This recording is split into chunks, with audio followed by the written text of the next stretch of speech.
This is a Dragon Blazer production, and I am the little boogeyman. All right.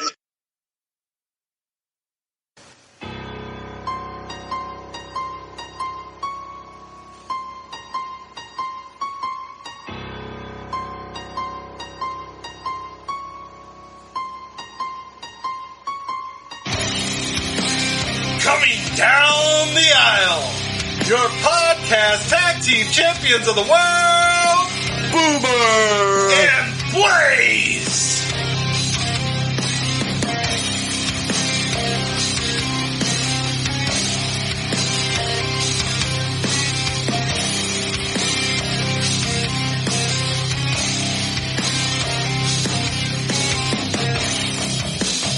Hello, everyone, and welcome to another exciting episode of the Boomer and Blaze Show. I am Boomer. And I'm Blaze. Blaze. And listen, so, this show's still going to come out when it always does, but we're recording early because of the holidays. So Blaze just had a birthday. He's like 60 now. Happy birthday.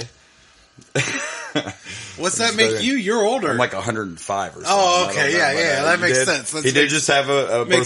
Sense. It'll be gone. It's already gone. It'll be gone by the time you hear this. But I saved something for the show. I didn't even tell Blaze about this, so he might kill me. But we were discussing something last week, so I brought you a birthday surprise, Blaze. Oh, really? See, he didn't know about this. We like to do this stuff on the fly.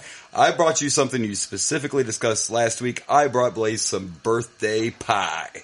What? Oh, yeah. Some pie? Some birthday pie. Happy birthday, Blaze. Apple pie, nice too. Apple pie. Hell yeah. So there you go. Happy birthday, old guy. I'm about to just tear into it. I don't even have silverware with where's me the right assistant? now. We need a fork. I'm just like, where's my fork? This guy needs fired. I haven't even seen him for like weeks. I might have a water bottle around here or something. I just throw at him. Throw at the assistant. Throw it at the assistant and get him out of here. We should have called him the Marty Jannetty School of Jobbers. And we probably would have had a better assistant. That's what we should have done. I don't know. They might already be buried by Marty Jannetty, They might be, or they're deep in cocaine and hookers. I don't know. But there you go.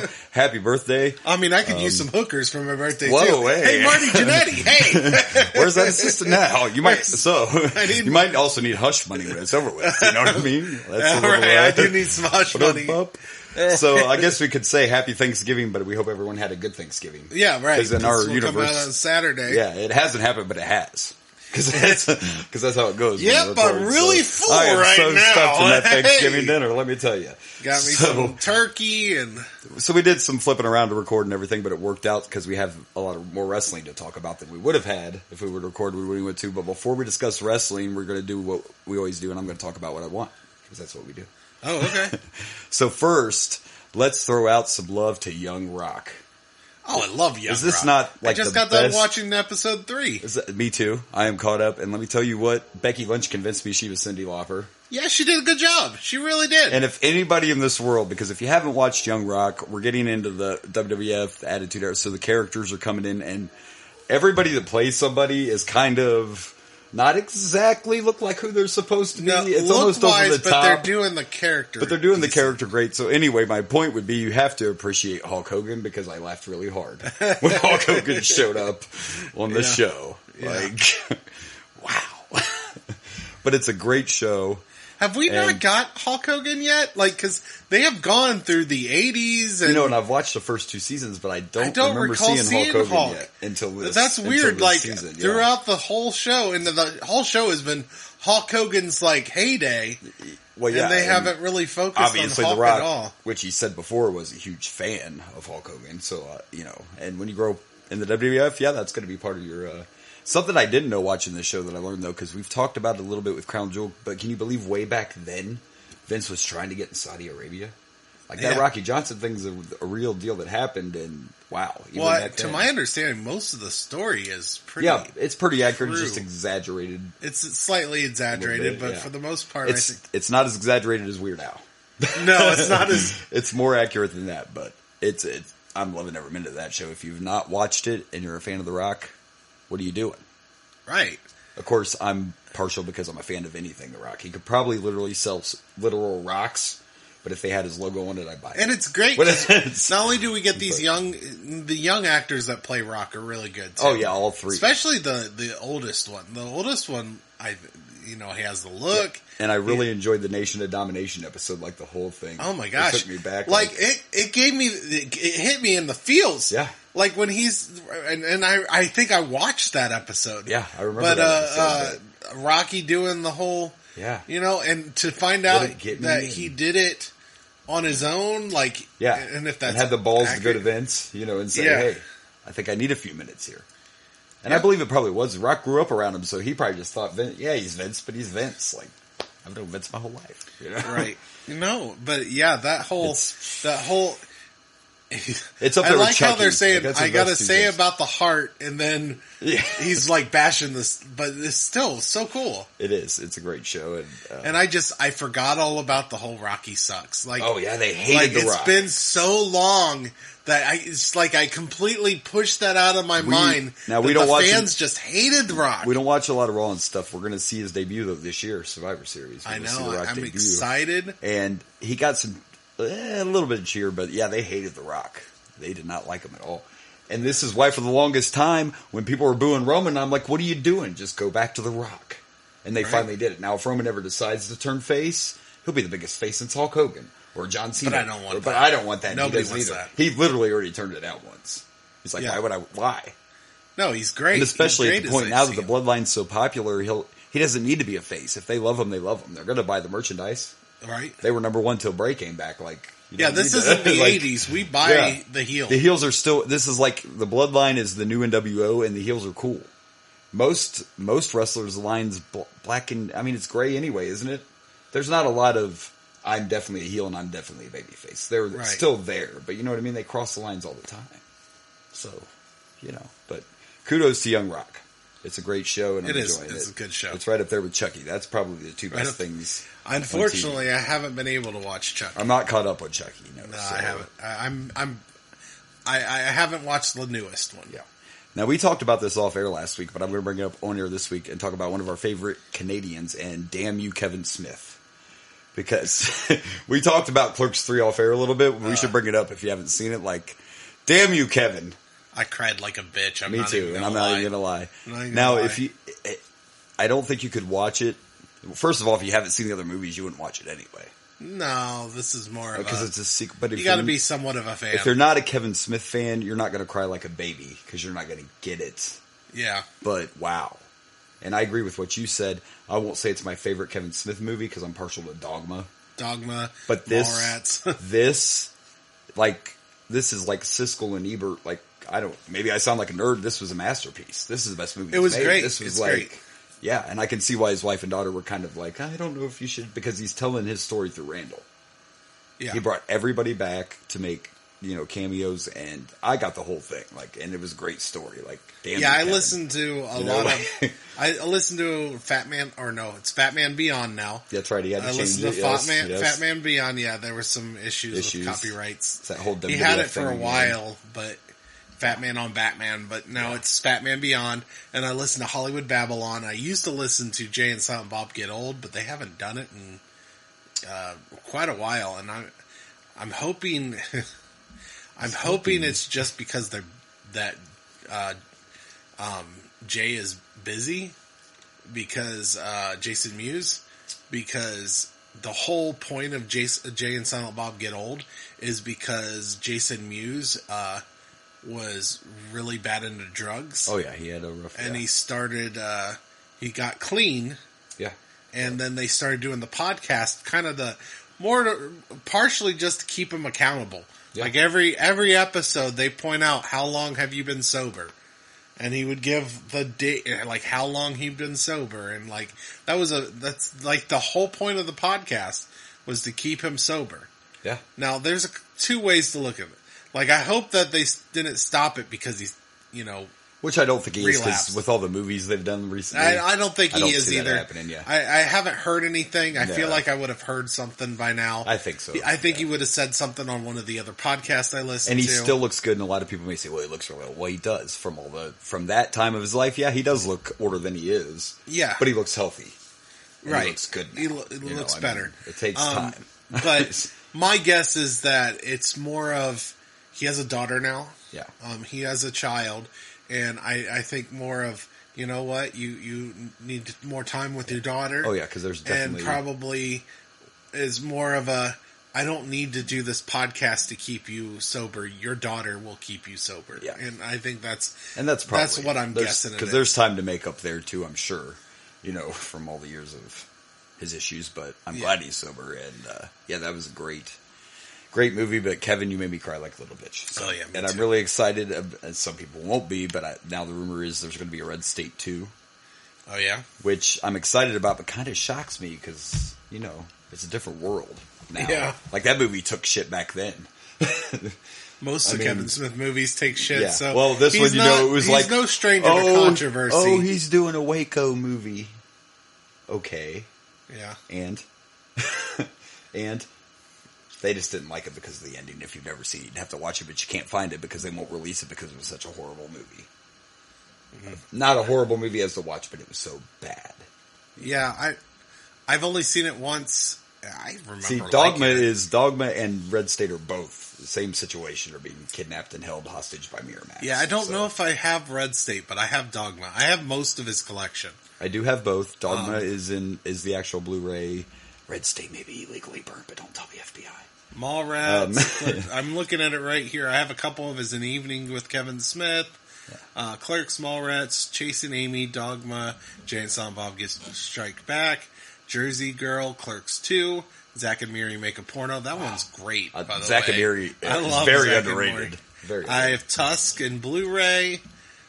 Unfortunately, they're all DVDs and not Blu-rays, but I do have most of his collection. I guess I don't have Red State. I don't see that one over there. And if you don't have Jay and Silent Bob the reboot, it's $5 at Walmart right now, folks. DVD, but hey. I liked Reboot. I did too. I did too.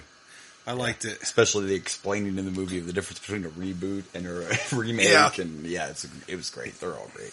See, Kevin Smith, we have love for I even you. liked Yoga Hosers. And so I know did a lot of people hated it. I liked Yoga Hosers. And Tusk, the problem is if you get Tusk lost. Is weird, but I like it. It is weird, but if you actually pay attention and listen to it, you know, it's a creepy movie, but everybody kind of got lost because all of a sudden he's a giant fucking walrus. You know, but it's a weird movie. It is a weird movie. It's weird. It's out there. It is weird, but Justin Long, you know, I don't know. He does good. And Yoga Hosers is hilarious, and I'm not even Canadian, and I still got the jokes.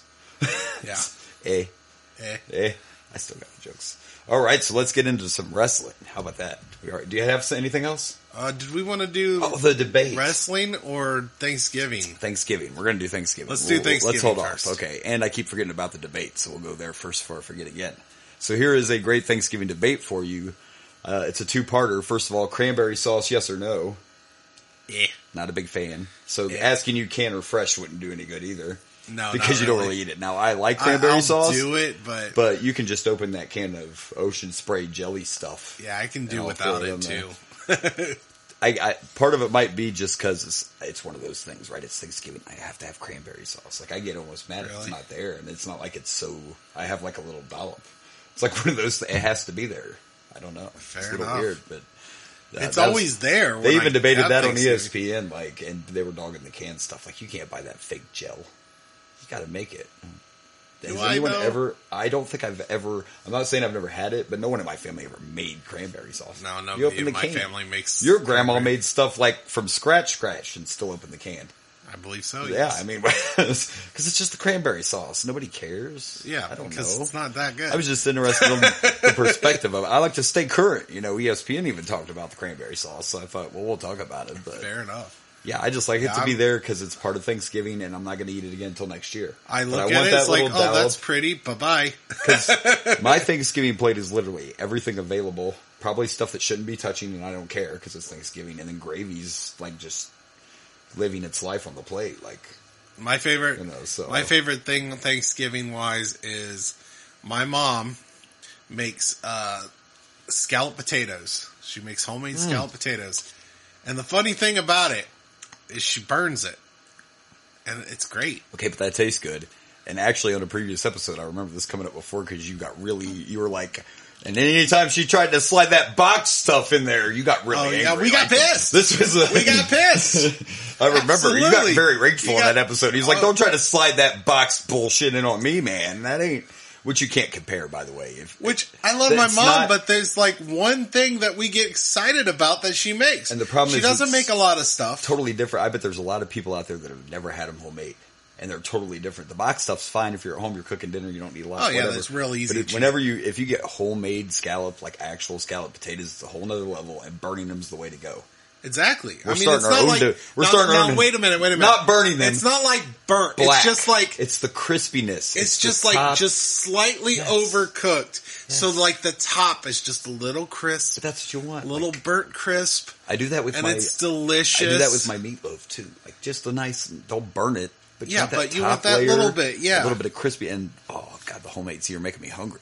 But I know, right? You can't even for Thanksgiving that. Yet? We just had it. We just had it. That's right. We just had it about 3 days ago. You're drunk and you forgot. Oh my gosh, so much. I don't want to touch Thanksgiving ever again, but I do because this is the future. It is the future. See, we get all lost in or the past. So that was that great topic I kept forgetting for weeks. Back to the future. We're back to the future. I'm going back. Yeah, we can go back to the future if you want. But yeah, absolutely. Those scalloped potatoes, like I said, my stepdad makes most of Thanksgiving dinner at my mom's house. Yeah. But the one thing my mom better make is those scalloped potatoes. I know your mom too. If he tells me you didn't make those potatoes, I'm going to do nothing about it. But every once in a while, my mother listens to this podcast, and if you're listening to this, hi Mom, and you didn't make scalloped potatoes at Thanksgiving, just know that future me is really upset. Future me had a horrible Thanksgiving. That's right. I didn't get my potatoes, and I'm really mad. We need those scalloped potatoes. You got to ignore our craziness, like I said. But I'm not even a big turkey guy. I want those scalloped potatoes. That's the main thing I want on my plate. So and some deviled eggs. I like some deviled eggs. Somebody was talking today about what they were making, and I thought I had my menu done, and I'm like, oh, damn, I have to make deviled eggs. I have deviled eggs, right? Right. And I am a big turkey fan, but the thing is, I'm going to eat that turkey on Thanksgiving, and I'm not going to eat turkey the rest of the year unless it's like on a sandwich or something. No, I only eat it at Thanksgiving. Yeah, absolutely. So I'm kind of big on the turkey, but that's the only reason. Like, who eats turkey all year long? Not that kind of turkey. Are you out buying a whole turkey and throwing it in the oven in the middle of the year? No. But I could go with that. Again, it's just the tradition. If I grew up thinking pizza was for Thanksgiving, I'd probably be like... I'll eat, they have turkey, cold cuts and stuff. Oh, yeah, that's what I'm saying. I'll buy the cold cuts, Yeah, absolutely. But you're not buying a whole-ass turkey. Not in the middle of the year. I'm not, anyway. We don't murder turkeys in the rest of the year. We just murder them at That's right. And here in Ohio, you can only buy them at Thanksgiving. Yeah, pretty much. I mean, go find one when it's not Thanksgiving. You got to buy a Cornish hen or something. Sometimes they have just one random turkey leg that you just real big ass. Yeah, real big ass turkey legs. Yeah, or 2 months from now, they're going to find that one stash left in the warehouse, and they're going to have a turky sale. Oh yeah, turkeys. February. We got to get rid of those February. Turkeys. It's we killed too many. Go buy more turkey. Turkey's 10 cents a pound. Come on. Maybe you can have it for Christmas. Who knows? It's a little bit of Chanukah. I don't know. Put on your yarmulke. It's time for Hanukkah. Wait a minute. Oh wait, we're getting ahead of ourselves. It's still Thanksgiving. No. What are we doing? We just finished oh crap. That means they legally start playing freaking Mariah Carey. Dude. 2 weeks ago at work, I almost threw the radio through the window at my job because they let Mariah out of the cave. Oh God. And I literally am on the line at work going, are you fucking kidding me right now?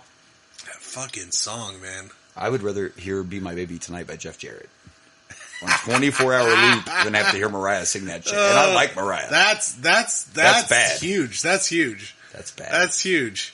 I'd rather listen to the Rockers' entrance music over and over. Now, I gotta ask, do we hate that song because we're single?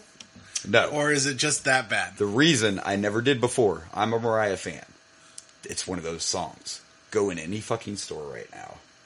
You can go to 3 stores in one day, you're going to hear that song. They play it too much is all it is for me. They do. They just play it too much. It's kind of like why for the longest time I hated Celine Dion.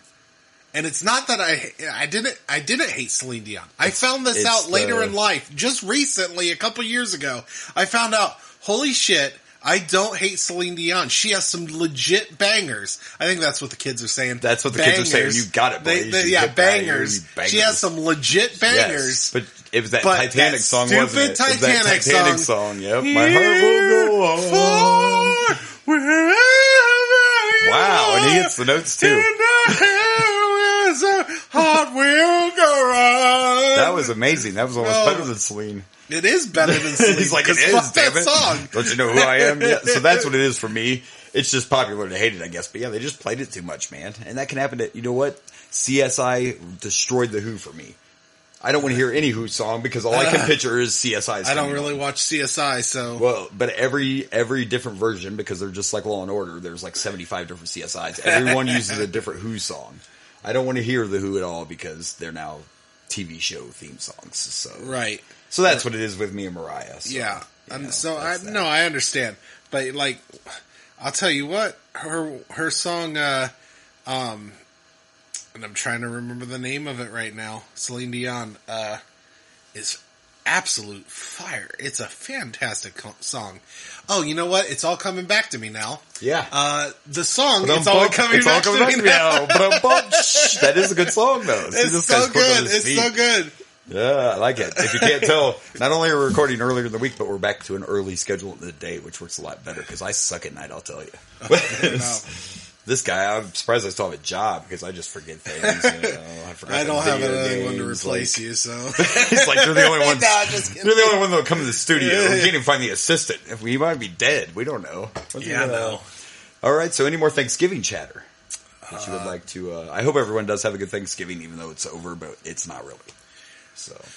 No, but I'm excited because apparently I watched about 3 days ago. I watched Planes, Trains, and Automobiles. Nice. And I'm assuming it was great. But it is time to watch that. That's for sure. On my other podcast, coming soon to a podcast near you. Check it out. Me and Xavier are gonna watch Planes, Trains, and Automobiles for the Thanksgiving movie review. Nice. So we plan on watching that. I have they're coming over, for Thanksgiving break. Or have already came over for Thanksgiving break. Just don't know it yet, yeah. Hi, kids.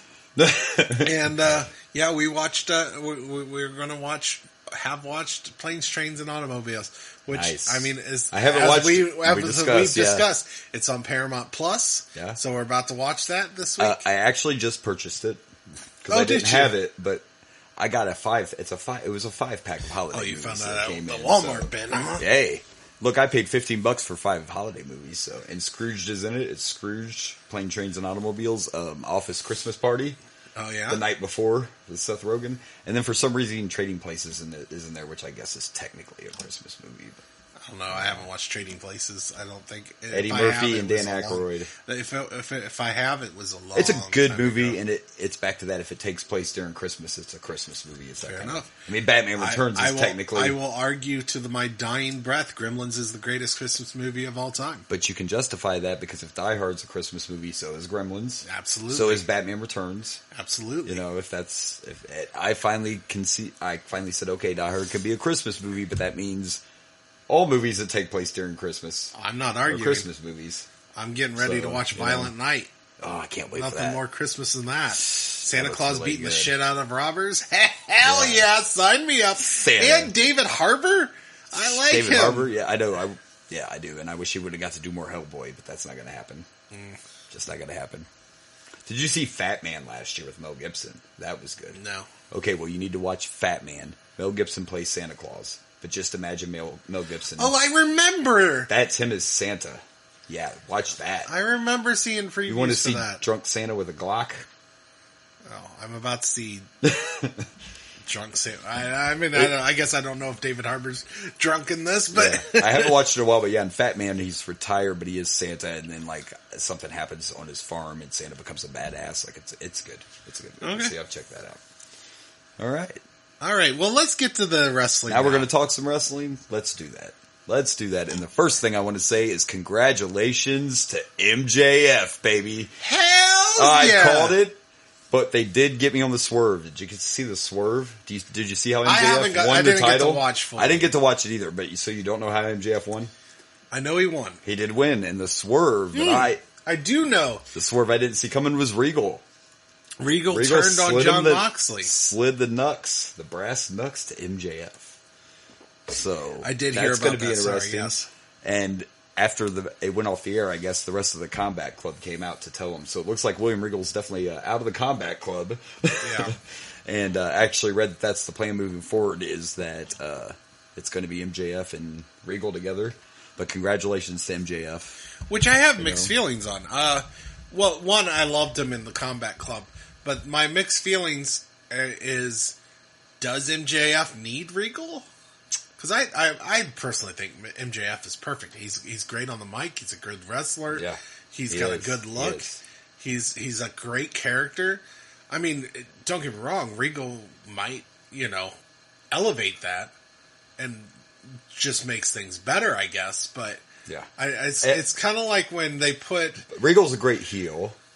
But to your point, like MJF doesn't need a mouthpiece. No, he doesn't. It's kind of like when they put Paul Heyman on Punk. Yeah.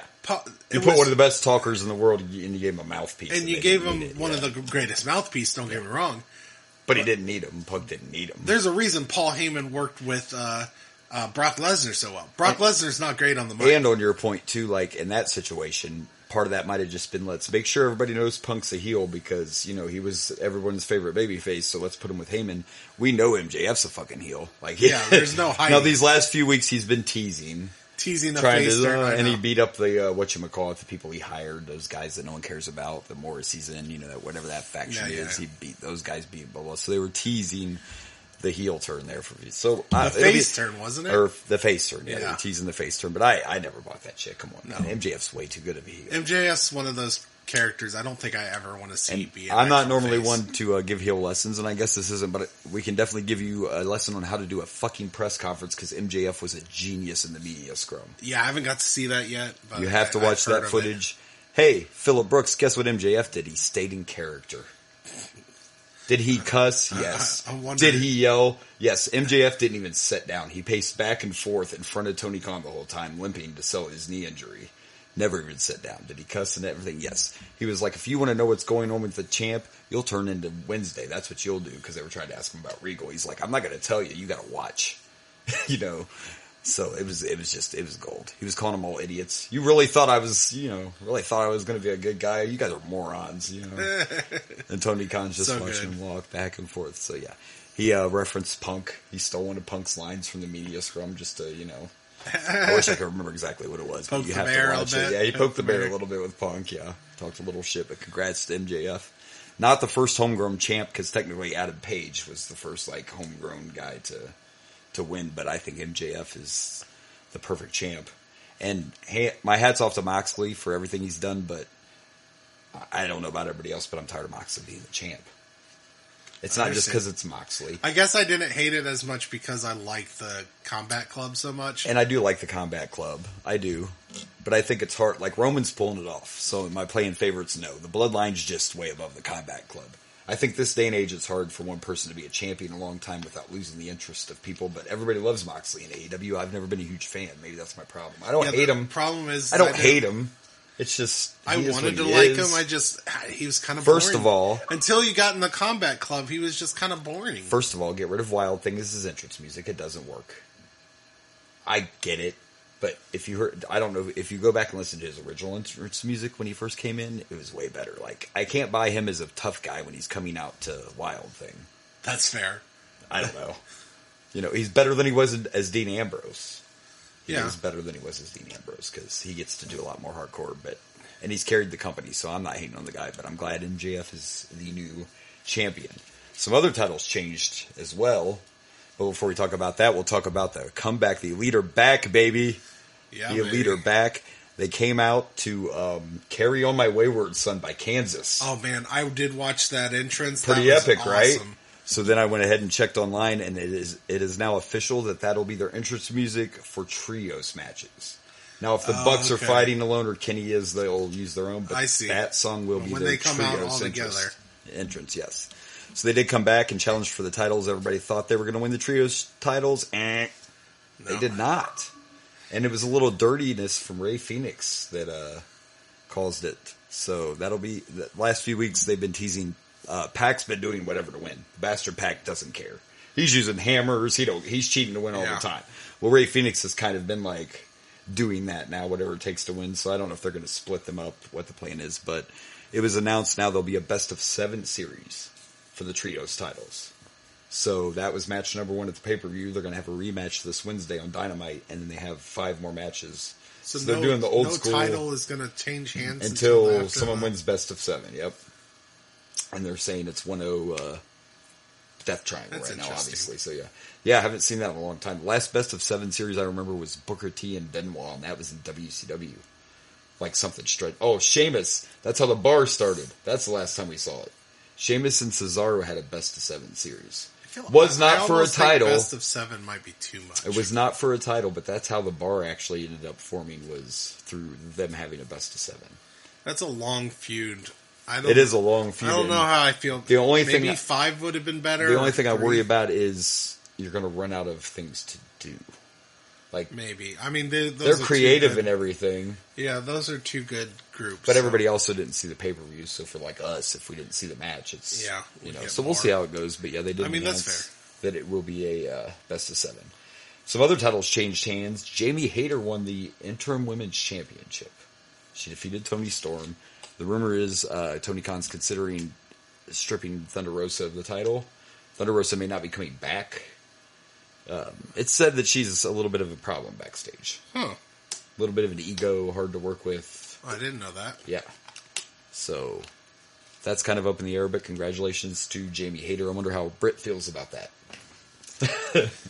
She hugged her in the ring, I guess. And speaking of that, Saraya won her comeback match. Oh, cool. The review I read said that Britt had to carry her, which it's been a long time since she's wrestled, so I could see if that was the case. But yeah, they said Britt did a very good job protecting Saraya and getting her through the match, and Saraya will get better the longer she goes. I mean, when you come back, Punk's first couple of matches weren't that good either. If you've been out of the ring a long time, you're going to have some ring rust. I don't even know the last time Paige fought. It's been years. I'd have to Google it, but it's been years, probably before the pandemic. See if you can find that out. You continue. I'll keep talking. Look into that. But so they said Britt helped her, and then the match ended up being good. The other review I read said Jungle Boy and Luchasaurus stole the night with their cage match. So Jungle Boy got busted open. There was some blood involved, and he ended up winning the match. So this was kind of his breakout moment. And at the media scrum, Jungle Boy also decided to take a shot at Punk. He was already bleeding because of his, match. And then he was sitting there eating whatever the fuck it was CM Punk ate at the media scrum when he was going off. He was sitting there eating the same thing while he was bleeding and made a few funny lines about, Paige's final televised match took place on December 25th, 2017. Wow. So even longer than I thought. She did have a non-televised match after. That was her actual last match in WWE, which was probably a couple days after or something. But probably her last televised match was the 25th, 2017. So it has been. It's been quite. It's been a minute. 5 years. 5 years. So there you go. The Acclaimed kept their titles at the pay-per-view. The other big one that shocked me a little bit is Samoa Joe won the TNT Championship. So Samoa Joe's now the Ring of Honor TV champ and the TNT Championship. He did not beat Wardlow, though. It was a triple threat match. Samoa Joe beat Powerhouse Hobbs. So he didn't even actually beat Wardlow for the title, but as things happen with the triple threat match. Exactly. And essentially when you want to take the title off of someone and you don't want them to look weak, you put them in a triple threat match and have them pin the other guy. Exactly. That's what you do. And that's apparently what Samoa Joe ended up doing, so he is now a double champion. Jade... Is he being like the Collector? Yeah, maybe. Jade kept her championship. She's now 42-0. She beat Nyla Rose again. That's cool. They tried to make that whole story like Nyla stole the belt like 2 months ago, trying to say she was the real champ and all this, but like Jade already beat Nyla like a long time ago, so I don't know. Yeah. But it was kind of cool though. Vicky and Nyla came out in the car. They did a tribute to Eddie for their entrance. Oh, that's cool. Yeah, so that was pretty cool. And then Jade came out dressed like Cheetah from Thundercats. Oh. Yeah. Yeah, she had the she's full. One of the ones she always that, cosplays on the pay per view. Yeah, I saw her when she had the came full out body with the suit. She-Hulk thing. Yeah, she was Chira or whatever they called her, but she was the girl from Thundercats, whatever Chira, it was. yeah. Cheetah, Chira, whatever. So, and she retained. So, congratulations, 42-0. Like, who's next? Fuck Goldberg's streak. Yeah, that's I don't right. think this streak gets enough attention because go back and watch any of her matches. She might have had a few squash matches at the beginning, but she's not going out there wrestling for 30 fucking seconds. Like Jade's wrestling matches and beating actual competition. This is way better than... I actually thought at one point that she was going to be the one that was going to take the world title from Britt. I thought that was going to be like the big... But Britt lost the title way before I thought she would have. But I thought they were going to build up to like it's Britt against Jade. But, you know, who knows now. We'll see where that goes. Let's see. Was there anything else from the pay-per-view that I wanted to cover? I don't think so. I think we can move on to WWE. Did you see who's back? Did you see who the 5th member of the team is? That's right. Kevin Owens. KO's back, baby, and got a big pop, and he will be joining now. Now I'm interested to see, is something going to happen at Survivor Series with the rumors that KO and Sammy might be getting back together? I don't know. Something going to happen in this I'm War excited. Games that's going to kind of... I was glad to see KO back. I liked that Roman sold it like, oh shit. He had the oh shit look on his face. Yeah. Because look, I don't care how much of a stomach he had. Kevin Owens is a badass. I don't care that he's not your typical bodybuilder, you know, wrestler. Kevin Owens is the man, and I'm glad to see him back. And now I'm even more excited for War Games, and interested to see if anything will happen between him and Sammy, or somebody's going to accidentally do something to piss somebody off. Like War Games is even more exciting now. I'm really looking forward to it. Right. I really am, and of course, Bray and LA Knight had another confrontation, and it was good as always, but I read a very interesting rumor about WrestleMania. Did you hear the rumor about a really big WrestleMania match? One that's never happened, that they want to happen this year. So, I told you there were rumors of Austin coming back. And so, they want to do, and I'm not a fan of one of these guys, but the rumor is they want to do Austin and Cena at WrestleMania 39. And that never happened, and that would definitely draw a lot of money. Oh, yeah, absolutely. Those two never faced each other. That'd be cool. I totally think Austin's going to wrestle. He's been working out ever since the last WrestleMania, so I think he was already asked. I think at last WrestleMania, like, you want to do it again. They just want to keep the announcement. There's only 2 other matches, big matches he never had. He's not going to wrestle Hogan. Can't happen. Hogan's not wrestling. The other one is Punk. Fuck Punk. I don't see Punk coming back, and the only reason I don't see him coming back is because there's people not okay with it. And this is the Triple H and Steph era, not the Vince era. Vince would be like, I don't care if you like it or not. If I want to, I don't think Triple H is going to bring him back when there's people around him going, No. And Punk's sitting at some, cage fight going, you don't want me around, I'm trouble in the locker room. Cut your fucking hair, Punk. Whatever. Wait a minute now. What? He looked homeless at the fight. That's all. Did you see him at that fight? He looked... I don't know. I'm Punk hating. I'm allowed to do that, ain't I? Fair enough. Okay. So anyway... Fuck Punk. Fuck Punk. Let's move on. So looking forward to that, and I don't think I have anything else. I have one thing. But he has something. Did you see that promo with LA Knight and... Dude. Fucking Bray Wyatt? Of course I did. So good. Like, are you loving... Are you liking you some LA Knight yet? Yeah, I'm just saying. He's like, good. He is. I mean, on the mic, I haven't got to really watch him. You haven't got to see him in the ring much. yet. But yeah, that the whole storyline, like we finally got past. Now, don't get me wrong, I was liking it too, but we finally got past just Bray Wyatt in the ring talking about how he appreciates it, blah blah. Yeah, don't get me wrong, I liked it, but I was ready to start seeing more where we go from here. Yeah. And now we're getting the story. Now we got Bray Wyatt just headbutting LA Knight the week before. Yeah, right. And then this week we have Bray Wyatt in the middle of the ring being like, I want to apologize. Yeah, I'm so sorry. He's like, I shouldn't have done that. I let my anger get the best of me, And he shook his hand. And LA Knight shook his hand. Yeah. And then he attacked him again. Yeah. And this is why I just think at Survivor Series, And then we get that stare. The stare of Bray Wyatt as LA Knight is backing away. And then the Fiend shows up behind LA Knight. It was Uncle Howdy, wasn't it? Oh, I thought it was the Fiend. My bad.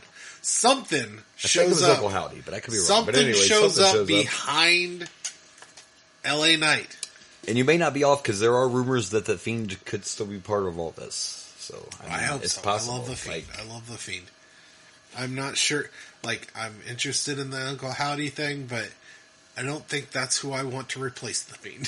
No, and I don't think Uncle Howdy's going to be. I think Uncle Howdy's going to be what gets Bray to where he's going. Yes. I don't think Uncle Howdy's going to be the character. Uncle Howdy's going to push that button. Yeah. And Bray says, "No, I can't. I don't want to do that." And Uncle Howdy's going to be there. Yeah, I think we're starting to get. I think we're getting split personality Bray. Yeah. And which I guess is kind of. But they never really played into the split personality before. Exactly. I think in a way this is going to be the Fiend on another level. As much as I like the Fiend. Yeah. Because just like you said, yeah, he was kind of a split personality with the Firefly Funhouse and stuff, but not like this. Like he's trying to be legit. But even Wyndham Rotunda, Yeah. Like they're playing more on the human emotion and...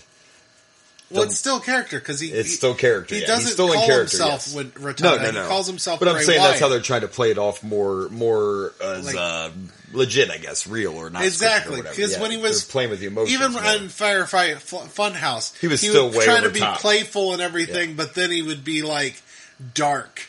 So it was more of I'm going to put on the persona, but the darkness is always in me. Where this, it's like he's legit trying to be just a normal. He's just trying to be Bray Wyatt, and it's like it's a snap. I think they really have, like, if you go back and watch his old Bray Wyatt stuff, when he started and he was actually just Bray, it's almost like they've taken stuff from all his characters and blended it. Yeah. And instead of that Firefly Funhouse side of him, we're getting old Bray Wyatt, like the old school Wyatt family Bray, mixed with the Fiend, mixed with there again to the Wyatt Six theory of maybe it's just Bray's, My son will be proud of me. Because like the moment where he gets attacked by LA Knight, it kind of gave me the some Dragon Ball Z vibes. Oh, there you go. When Gohan sees Android 15 gets his head stomped and he breaks and turns Super Saiyan. Yeah. Except for this is going to be much darker. Much darker. much darker, Bray's hair might not stand on end and turn yellow, but yeah, it's going to be good, and I can't wait. Like, I will definitely be watching Survivor Series. Sure. I'm excited. I think I won't have the kids this weekend, so I will be probably watching it live. I had to time travel with you for a minute. Well, no, actually. We forgot what we day we're switched in. weekends. Gotcha. Yeah. We're just throwing all our... So I'm getting them for Thanksgiving break, not the weekends. So. Got you. So I'll have them. I'll be sending. Which is why we're recording now. See, I had to go back in time to remember where we're doing. No. Yeah, I was supposed to. I normally get them, but there was a whole thing. My daughter had a birthday party with her mom and everything. Shout out to Xavier too. He's had some interaction on our Facebook page. Oh yeah. He doesn't have to do that just because he's your kid.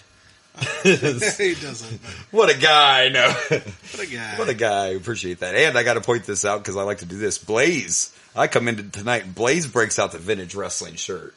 Look at him where he is. He's rocking a Triple H shirt tonight. The man, very nice. I am actually wearing a throwback. I'm wearing an old TNA shirt. Now this is a TNA. We don't really recognize. We don't, but I actually this was from TNA Lockdown, and this is you've seen that picture of me with Jeff Hardy. This was that pay-per-view where I got to meet Jeff Hardy.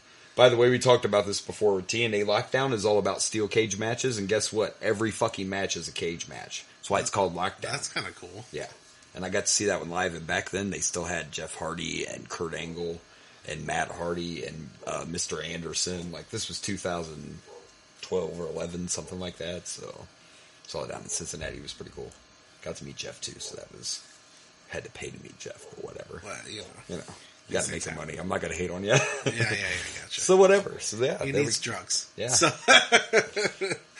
alcohol, drugs. Wow. Jeff just completed rehab, man. Okay. Oh, did he now? He really did. Let's see how long that lasts. I think we touched on this a couple weeks ago. I don't know. Maybe we talked about it off air, but he has cleared or completed his rehab. But I'm all about, like, maybe he don't need to come back. Like, I love Jeff Hardy, but every time he gets back in wrestling, he starts with it's. And then let's be real about how he got out of his WWF contract. He faked being high. Like, he wasn't fucked up at that house show, but he staggered out of there. So they would think he was high to get out of his contract. Yeah. Wow. This last time he was there. I didn't know that. He played the high card. I'm not hating, but as soon as he got released, he was like, yep. Gotcha. Gotcha. Gotcha. I'm going to join Matt. So I don't know. We'll see if Jeff comes back. But if it's going to affect, if it's going to make him relapse, I say don't do it. Just let him. We love you as fans, but if it's not healthy for you, stay away. Just do what you got to do. Take care of you. If you need to take narcotics or alcohol, and a lot of it makes me wonder. Because you need to be numb because of the pain. And that's what I think. Like, he's always had an addiction problem, but this being this much older, you can't tell me the Hardy Boys, most of these wrestlers hurt every day, but if anybody hurts a lot every day, it's got to be, especially Jeff's crazy ass. You can't take those table dives and all that all those years and not wake up. Yeah, and unfortunately, Jeff, I don't think Jeff has ever been a character where I'd want to see him just, like, he's not. That's part of his character. Yeah, he has to be. Unlike Matt, where Matt, I can, can be just like a manager role, mentor role. Like he's got. That's not Jeff. His character is interesting. Jeff has never been all that. Like when he's on the mic, I don't give a crap.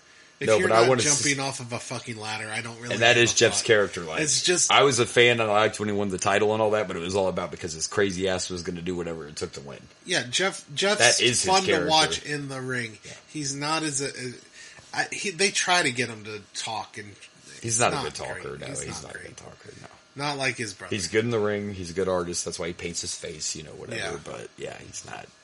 And he has no character. Matt has changed a million times. Matt reinvents himself. Matt can do anything. Right. I don't even hate, like you said, I don't even hate Matt as just a manager. No, because he can do it. Too. Jeff. By the way, though, this is a random side note. My favorite version of Matt Hardy was the early shit in the 2000s when he was Matt Hardy version 1.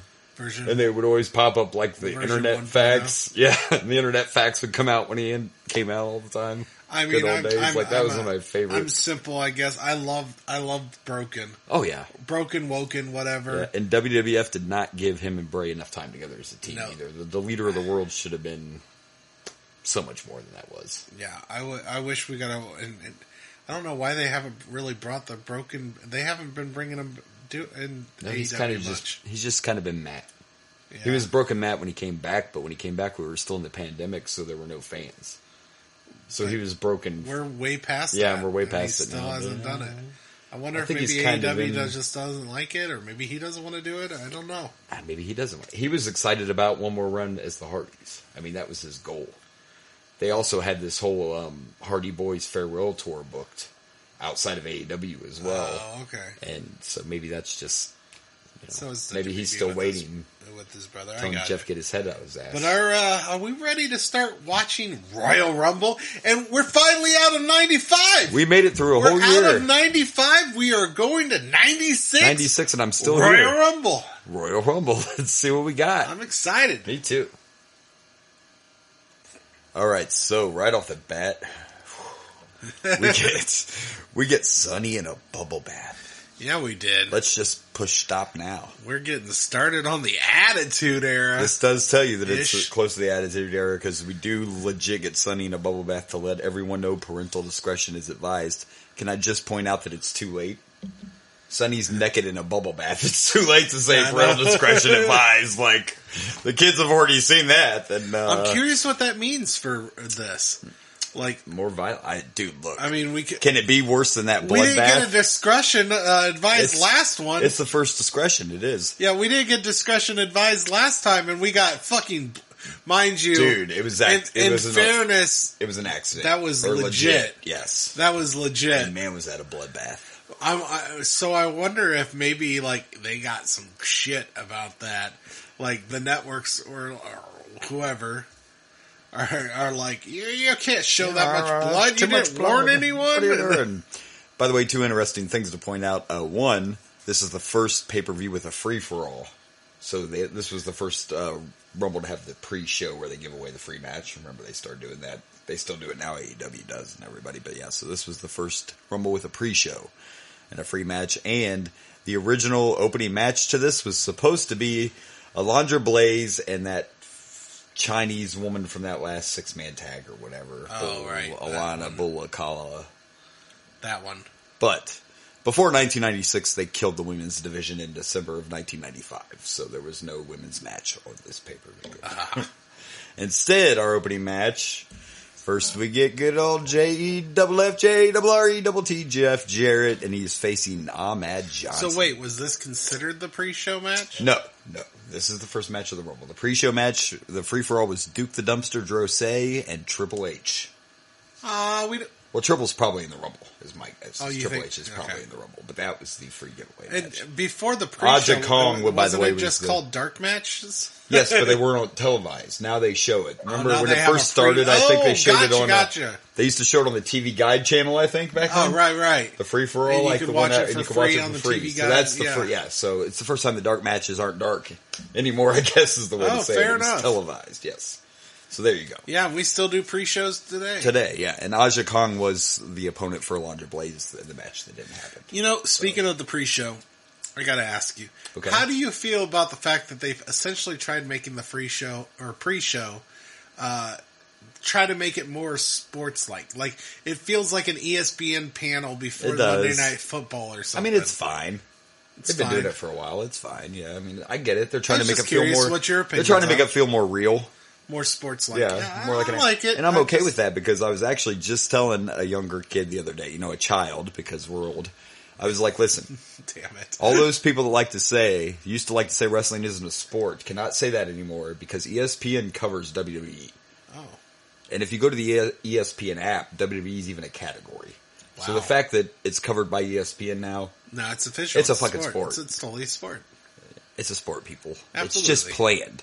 And if you think that the NFL or NBA or any of the other ones have ever planned anything, you're psycho. Anyway, I'm not going down. Let's not go down that road because we've already, we could be lost for a while. I love the NFL. I'm just going to continue. I do too. So we'll just leave it alone.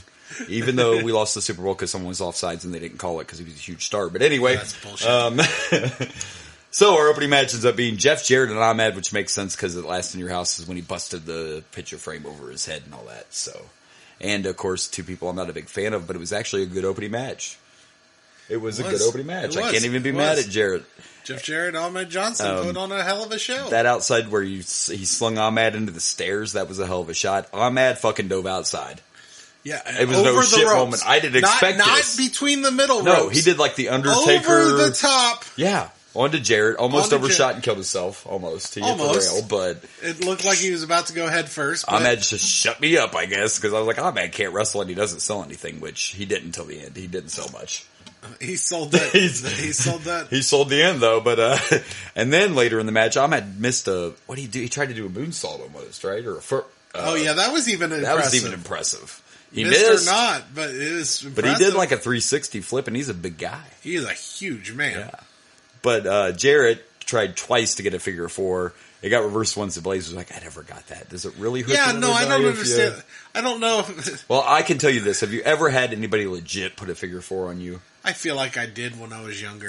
It does hurt. And the truth is, it hurts the person that's putting it on too, without reversing it, if you legit lock it in the proper way. Because you got someone's leg over your leg, and you're using your other leg to do this. You know, and it does hurt. It hurts both people. Reversing it, I think, would hurt nobody. I don't think it would put more pressure on the other guy. But it's one of those things when we were young. We're just like, whatever. I'm just logically thinking. That. I was like, does that... wrestling's not logical. We can't do that. But I get it. Like now, when I watch it, I'm like, that doesn't make any sense. We see several things now with our adult eyes. Like that doesn't, like the rope.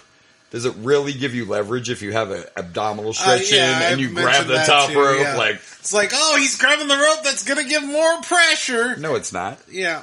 I mean, I guess we just believe these things. But it popped in my head. I don't blame you. Does that really hurt? I was like, is that really worse for the person that originally put on the thing if you go back upside down? Yeah. And so Jarrett could not get Ahmad to submit either of the times, so he said fuck it and grabbed his guitar. It's like, I'm going to end this shit right now. And the chair shot of the year. Jesus, dude. Chair shot? Or that's the guitar shot, of the year. He came off the top rope with his guitar and just, Ahmad's dead. Yeah. Just went right there. It would look like something from fucking Looney Tunes. Dude. And like, whether it's made to break or not, a guitar, it's an acoustic guitar, it's going to be hollow, and maybe it is made to break. I don't care if it was made to break. That was a hell of a shot. A hell of a shot. It looks cool. It looked great. And wow. And What a way to Ahmed end that looked match. pissed afterwards. What was funny is Jarrett was kind of trying to act mad because he got, like, what did you think was going to happen? He's like, what do you mean it's DQ? The ref was watching the whole thing. It's not like he even tried. Jarrett didn't even try to hide the fact that he did it. He's like, fuck it. I'm just going to hit him with a guitar. And then he's like, wait a second. What do you mean I'm disqualified? What do you mean? Sir, this is not a no DQ match. I don't know what to tell you. But not a bad way to kick off the Rumble. No, Not at all. Not over the top either, but I was entertained and I never got bored, and I usually don't even want to watch a Jeff Jarrett match. So fair enough. in the last pay-per-view, Ahmed wasn't that great either in the 3 seconds that he was in the ring. But anyway, I'm going to give it 2.5 fucking dives outside the ring. I'm going to give it 3 Tweety birds over Ahmed's head after taking that guitar shot. It did look kind of like some Acme like shit. Some It really Looney did. Tune shit. You know, like... What's funny is I was talking to the match about how Ahmed wasn't selling him. I called him No Sell Johnson. And as soon as that chair or that guitar hit him, he was like, well, he's selling that shit, ain't he? The blaze that over there. He's selling now, ain't he? Yeah. Didn't have a choice but to sell that shit. Oh. He couldn't avoid that. We accidentally forgot to stop. Well, Blaze did because he was. Being distracted, blame but me. Anyway. So we saw one other segment real quick after this match, and it was just Todd Pettengill backstage with Diesel. And I imagine throughout the night we're going to see a few stars give their little speech about how they're going to win, because of course you're not going to stand there and say I'm not going to win. I'm in it, but I'm not gonna win.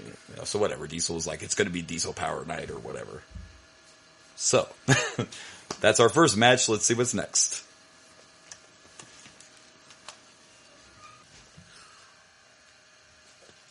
All right, so our next match, man, we get us some Sunny.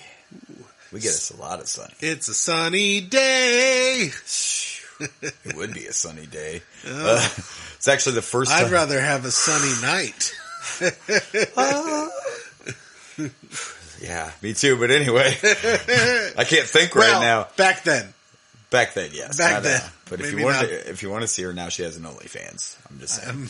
I'm aware. If you'd like to see Sunny, we've talked about the Sunny things pooch. Sunny has done now, but she pooted. But 1996 Sunny, give me 96 Sunny all day. First of all, yeah.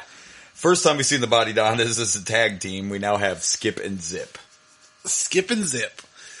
Dumbest names ever. Well, let's just point out the truth about the Body Donnas. They were like, listen, you guys have Sunny, we can call you whatever, it doesn't matter.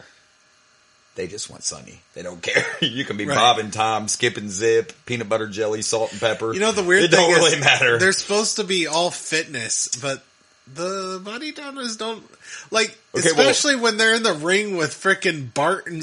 Yeah, they're taking on the smoking guns for the tag team. Yeah. Well, Zip, by the way, Zip is Dr. Tom Pritchard. The Heavenly Bodies Dr. Tom Pritchard that we just saw in the last pay-per-view with his hair cut and dyed blonde. Yeah. So there's Zip for you.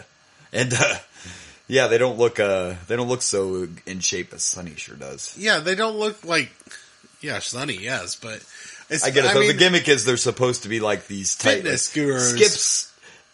Skip's they're both short.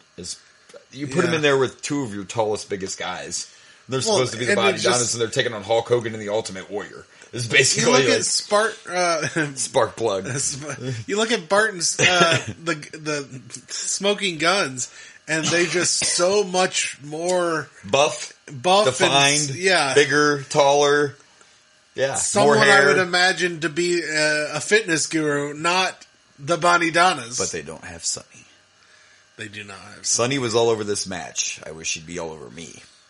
I'm not even mad about all these distractions because it's Sunny. Right. And there were a lot of them, but one of the best is it wasn't that far into the match. She went around the corner and she started winking at Bart while he was up on the apron, and then she started pulling her skirt up, started blowing him kisses. Bart was paying zero attention to the fucking match. He's like, "Sorry, Billy." Understood. It's Sunny out here right now. I can't come to the phone right now. And I actually thought the way the match kept going, I thought the Body Donnas were going to win because every time the Smoking Guns did anything, Sunny was up on that apron and got everyone's attention. Like the weather forecast today is sunny. With a chance of sunny. And we get to a spot in the match where Billy ends up accidentally knocking Sunny off the apron. And, of course, all faces are fools when it comes to the ladies, so he has to go check on her. Absolutely. And he gets double-teamed and gets his ass whooped while he's out there is what happens while Sunny laughs at him. Yeah. I'm just saying, I didn't say she was a good person. If she would have been this, I'm just saying if it would have been the Smoking Guns managers and one of the Body Donnas did it, they would have been like, fuck her, she's down, I don't care. It's one less thing I got to worry about. But you know, his face has got to fall for that stuff. Gets suckered right in. Of course. You know, what are you going to do? Not a bad match at all. Smoking Guns, I've said several times, are a good tag team. They hit their finisher, that leg drop, double team, and after they hit it, Sunny pops up again. Probably wasn't the only thing that popped up. Woo! By the way, I forgot to yeah, we're going to score. I forgot to mention that when they were outside, you could hear the audience screaming, beat her ass. Like, kick her ass! Beat her ass! What? Kick her ass! Yeah, I heard people screaming that. Like, what kind of people are in that audience? I mean... The fans are doing other things to Sunny that I was not thinking of. Well, in case you're not aware, I think Sunny has no limits. I'm just saying. She pooted once, remember? Right. So that anyway... doesn't mean she wants beat. Well, to each their own. I don't know. No, not an appropriate time. Not appropriate. Don't sing Beat It right now. Yeah, that's a terrible time to sing Beat It. No, we do not condone abuse to women, okay? We do not at all. Now, if you want your friend to be jumped by 12 Marines, that's okay. You can call Marty Jannetty, he'll hook you right up. But we do not condone you beating women. We're not going to condone that. Right, no. Pretty cool spot at the end of this match. The Body Donnas went to do a double suplex, and Billy speared. That was a spear. That was a really cool... It was a cool little... So he speared one of them, and then Bart just rolled the other Body Donna up. Yeah. Why the spear happened. Once there was one missing, then the other one just couldn't keep him up, and then he just drops right down on him, and then does the pin. And the Smoking Guns retained. It was a cool finish, actually. You'd have to watch it, because it's almost like it's almost like the spear set off the roll-up. It was just kind of a smooth... It did. Yeah. It did. The spear took out one of the Body Donnas because they're doing a double suplex. Yeah. So the motion they're doing a double suplex together on it was Bart or no? Yes, they were. Billy's the one that speared. The Body Donnas were trying to suplex Bart together. Right. Yeah, and then Bart just drops straight down, and then curls him up for the pin. Yeah, 1, 2, 3, and it's over. It's almost like he did a body splash almost from the suplex that he was in. Yeah. And then got the roll up. It was really cool. You'd have to watch that match or just that clip to see it, because we really can't describe as cool as it looked. It was a good finish.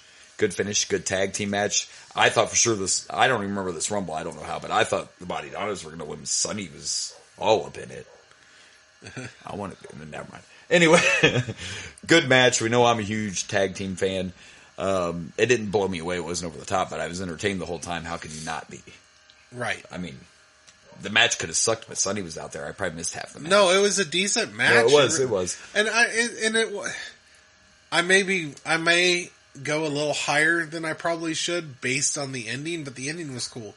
And I always like that, the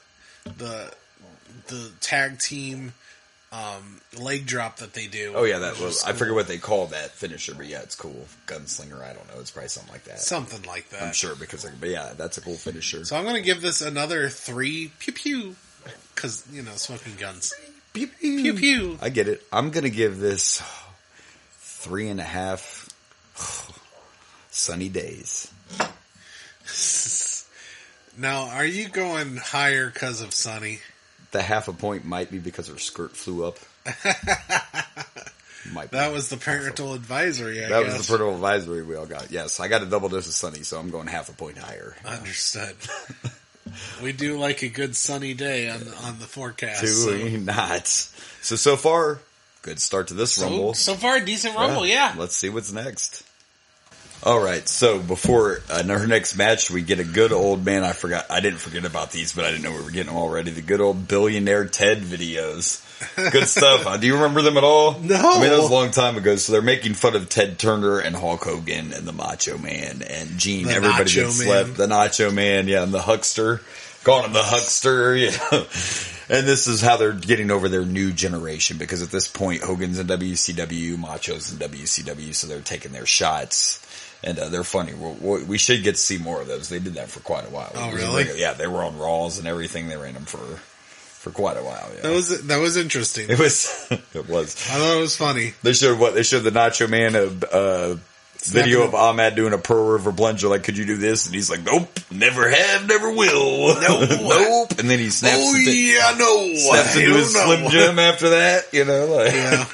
good stuff. And then after that, we get a package talking about the feud between Razor and Goldust. And during the package, it shows how Goldust has got a tattoo on his heart of Razor and everything. So sweet. Yeah, so sweet. You know, he cares about the guy. He cares about absolutely. him. And Goldust comes out, and it's the debut of Marlena. They don't even know who she is yet. They're like, this woman that came out with just a woman. Goldust. But it is Terry Runnels, his wife in real life. And it is Goldust and Razor for the IC title. And what a match. Yeah, it was fun. What a match. And we discussed it off air. We'll bring it up on air too, but I loved Goldust at first because I thought the fact that he did all the little things he did, like there was a spot in this match where he reversed a waist lock and grabbed Razor's nipples. You know, and the blowing the kisses and the shaking the ass. There. I don't know why. I mean, they were right there. Razor accidentally slapped him on the ass at one point in the match, and Goldust just stuck it out there and blew him a kiss. You know, like. But not only was that entertaining, but it worked so well because Dustin could wrestle. Yeah. That's what made this character work, because he would do all this stuff and act like he's a sissy and, you know, not want to fight. And then as soon as he got control, he was whooping that ass. You know, like he could wrestle, he could move. And I think that's what made the character work so good. And I love the fact that Vince thought he was taking shots at Dusty. Like, I'm going to show him, I'm going to dress his son up like this, throw him in pay-per-views. And then Goldust became one of his biggest draws and a huge star. Yeah. But at this point right here, this is just still Vince like, I'm going to show you with your painted son blowing kisses at my wrestlers and rubbing their nipples. How do you like that? You know? And you had to remind me when we were talking during the match. What did Vince say that Goldust was? You told me the word. Androgynous. That's what he always claimed. So then we got into this whole discussion of, you know, is Goldust a gay character, or is Goldust picking fun at homophobics? I mean, and even from Scott Hall's perspective, I wondered. Because you said you noticed when he walked to the ring, you thought Razor looked a little uncomfortable, and not like fake shoot uncomfortable, like he didn't want to do it. And like I said, Scott Hall had no problem with Dustin. He didn't like the Goldust gimmick. So now we're going to sprinkle a woman with him, and he's still got his valet. But I don't know what I never looked at it that way, but I was just a wrestling fan, and I was 16. Yeah, no. I was 16 when this happened. Yeah, we're both straight wrestling fans, so 16 years old. Like, I just looked at it exactly what it was. Like, see, this guy's going to fuck with your head, and he's going to come out and blow kisses at you and rub you and shake his ass, but when it comes down to do it, he's going to do that thing, and he can wrestle. And we all seem to love him. I mean, I'm still a fan of Dustin. I think Goldust is generally well liked. Goldust. What do you think it would be like if he did that now, though? I mean, the world's changed. That's all I'm curious about. It is. I have a legit question. Like, go ahead. And maybe somebody might respond to this. I don't know, but I legit am curious what the LGBTQ community, because I'm not part of it. I'm not either, but I could ask my daughter, but my daughter doesn't like wrestling, so I'm not sure if I can get. If you're into wrestling and you're part of that community, we're just curious what that view is. Yeah, I'm curious about the view of the LGBTQ community. How did you feel about Goldust then? Yeah. And I mean, Terry is in real life his wife, but part of the reason they added that to Goldust was to see if that might balance out, you know, because they were taking a little heat for it then. There were some people that didn't like it at all, thought there was no place for it. But, you know, now I don't know if there's a lot of LGBTQ that actually listen to our show. I don't know how popular wrestling is to the LGBTQ, but I'm sure there are some, and I'm sure they've heard of Goldust or know of Goldust, and I'm just curious what your thoughts on it is. Yeah. Do you like him? Do you see him as way too problematic? Like, should he have never existed? Is it a front? I'm not sure. Just curious. I mean, because they always say, you know, any news, either way, it's probably was good for them, but Goldust couldn't be this Goldust now. I don't think, in the world now. I don't think that Goldust, that 96 Goldust, you couldn't pull that off now. I don't think they could pull it off now, but the world's also changed. Right. I'm not saying that we need to get another Goldust out there. No, we just are curious because saying what were your, because it's not like there wasn't LGBT. The only thing that's really changed is our perception of the world and our recognizing more of the problems that we had back then. Right. And because we're still going to watch stuff going over these pay-per-views that were like, that you probably shouldn't have done that. Well, yeah, I mean, some of it didn't look good back then. Some of it we watched a pay-per-view with Rowdy, and we love Rowdy. Yeah, the blackface was really woo. But I never, as a kid, and you don't think about that. I do think of it now. Yeah, but as a kid, I loved. Well, I didn't see the Rowdy. I don't know how I would have thought of what I would have thought as a kid. But, but Goldust, I was prominent. I was watching wrestling all the time when Goldust is around. And I was a fan. Me too. And I never thought of it, because we had a different perception. I did not think of it as problematic or anything. I just thought, he's using that to get the biggest thing that makes me curious about that outside perspective is, like I said about Scott Hall. He's had zero problem with Dustin, the person. Yeah. Wasn't comfortable doing the things that the Goldust character did. So that's why I'm wondering from fans' perspectives what they thought. Scott was just not comfortable with, his nipples getting pinched or whatever, Was Goldust more offensive to LGBTQ, or do you see this as more of a attack on homophobics than actual homosexuals? Yeah, exactly. Because they did just put the title on him. Yeah. This androgynous character, they put the title on him. Again, though, now, like I told you, from Vince's perspective, this is all he thinks he's pissing Dusty off. That's really what this is. Even putting the strap on him. Also, this is all just, fuck you, Dusty. Look what I'm doing with your kid. I can also see people being upset that they brought a woman with them. Like, now are you saying he's closeted? Now what is he? What is he? Yeah. Are you just... And then the little thing they do, and now maybe there was a lot of... But back then you wouldn't picture a woman smoking a cigar. Maybe that sounds sexist, but it's true. You wouldn't expect to see that. No. So this hot chick comes out in this gold dress and she's got a big fucking cigar in her mouth, and now you're wondering, okay, are they together? Are they a couple? And they give each other some looks but I thought it was all great. I don't know. But I was a wrestling fan watching back then. So like we said, we're just curious. Like I said, Vince did it. Vince thought it would help balance out the hatred. That's why he brought her in. To me, it added another little twist to the character. It's also possible that, people, I know, obvious, I didn't have an issue with it. Like I said, but I also loved Rocky Horror Picture Show. And I guess I could see Goldust being kind of similar to Dr. Frankenfurter. In a way, Yeah. He's straight up transvestite. He says so. He sings a song about being a transvestite. But I think part of Goldust's character legit, too, was over-the-top Hollywood. Yeah. In a way. You know what I mean? They do the movie quotes and everything. Yeah, so and then, maybe gold like an Oscar and blah, blah, blah. I kind of get it. But just curious if anyone has thoughts, you can share them. But I've been a fan of Rocky Horror since I was a kid. Yeah. And, maybe I confuse myself Does it make you wonder if Vince was a fan of Rocky Horror? The basis of Goldust had to come from somewhere. I don't know. I don't really know the history, but Vince doesn't really know a lot of... Everybody thinks Vince would know pop culture. I am friends with a lot of... I'm friends with quite a few people from the LGBTQ, and I know a lot of them seem to like Rocky Horror Picture Show. That's a pretty popular... That's why I was just curious where Vince got that concept for the character. It made me wonder if maybe that was part of the influence for Goldust. It's possible, I guess. It's just curious he doesn't really look anything like... Or he might have just been looking at old shit and been like, look, this is the worst thing I can put Dusty's kid in. We'll figure out the rest later. Well, Goldust, it's not like Goldust wears women clothes. No. At least not here. Not yet. But... Were you watching he's wearing just a full bodysuit, which really isn't gender specific. I'm not looking forward to the artist formerly known as Goldust. He is, that part of his career should never have happened. We'll get to that.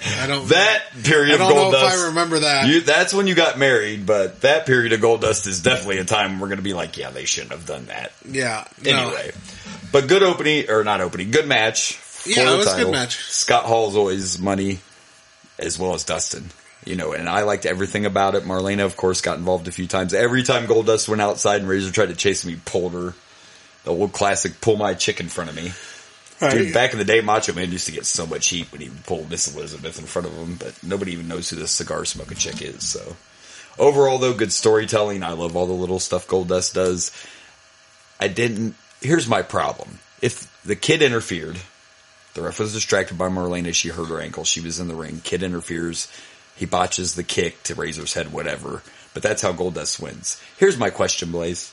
If this is such a huge feud between Razor and Kid that's been going on the last, 4 or 5 pay-per-views, why hasn't there been a damn singles match? There hasn't been a single. They were in one tag team match against each other. If this is such a... I think we'll get to it. I think he leaves before it happens. Oh, really? I could be wrong, but I don't think we ever get... Not on a pay-per-view. I don't think we ever get Razor and the Kid. I could be wrong. We'll see. But, he's gone in 6 months here or so. He leaves in July, I believe, June or July, so Razor's... Well, we're starting to get pay-per-views every year. You never know, though. The Kid and Razor thing, they just make it seem like such a big deal every pay-per-view, but we're not getting, why isn't Kid fighting for the title then?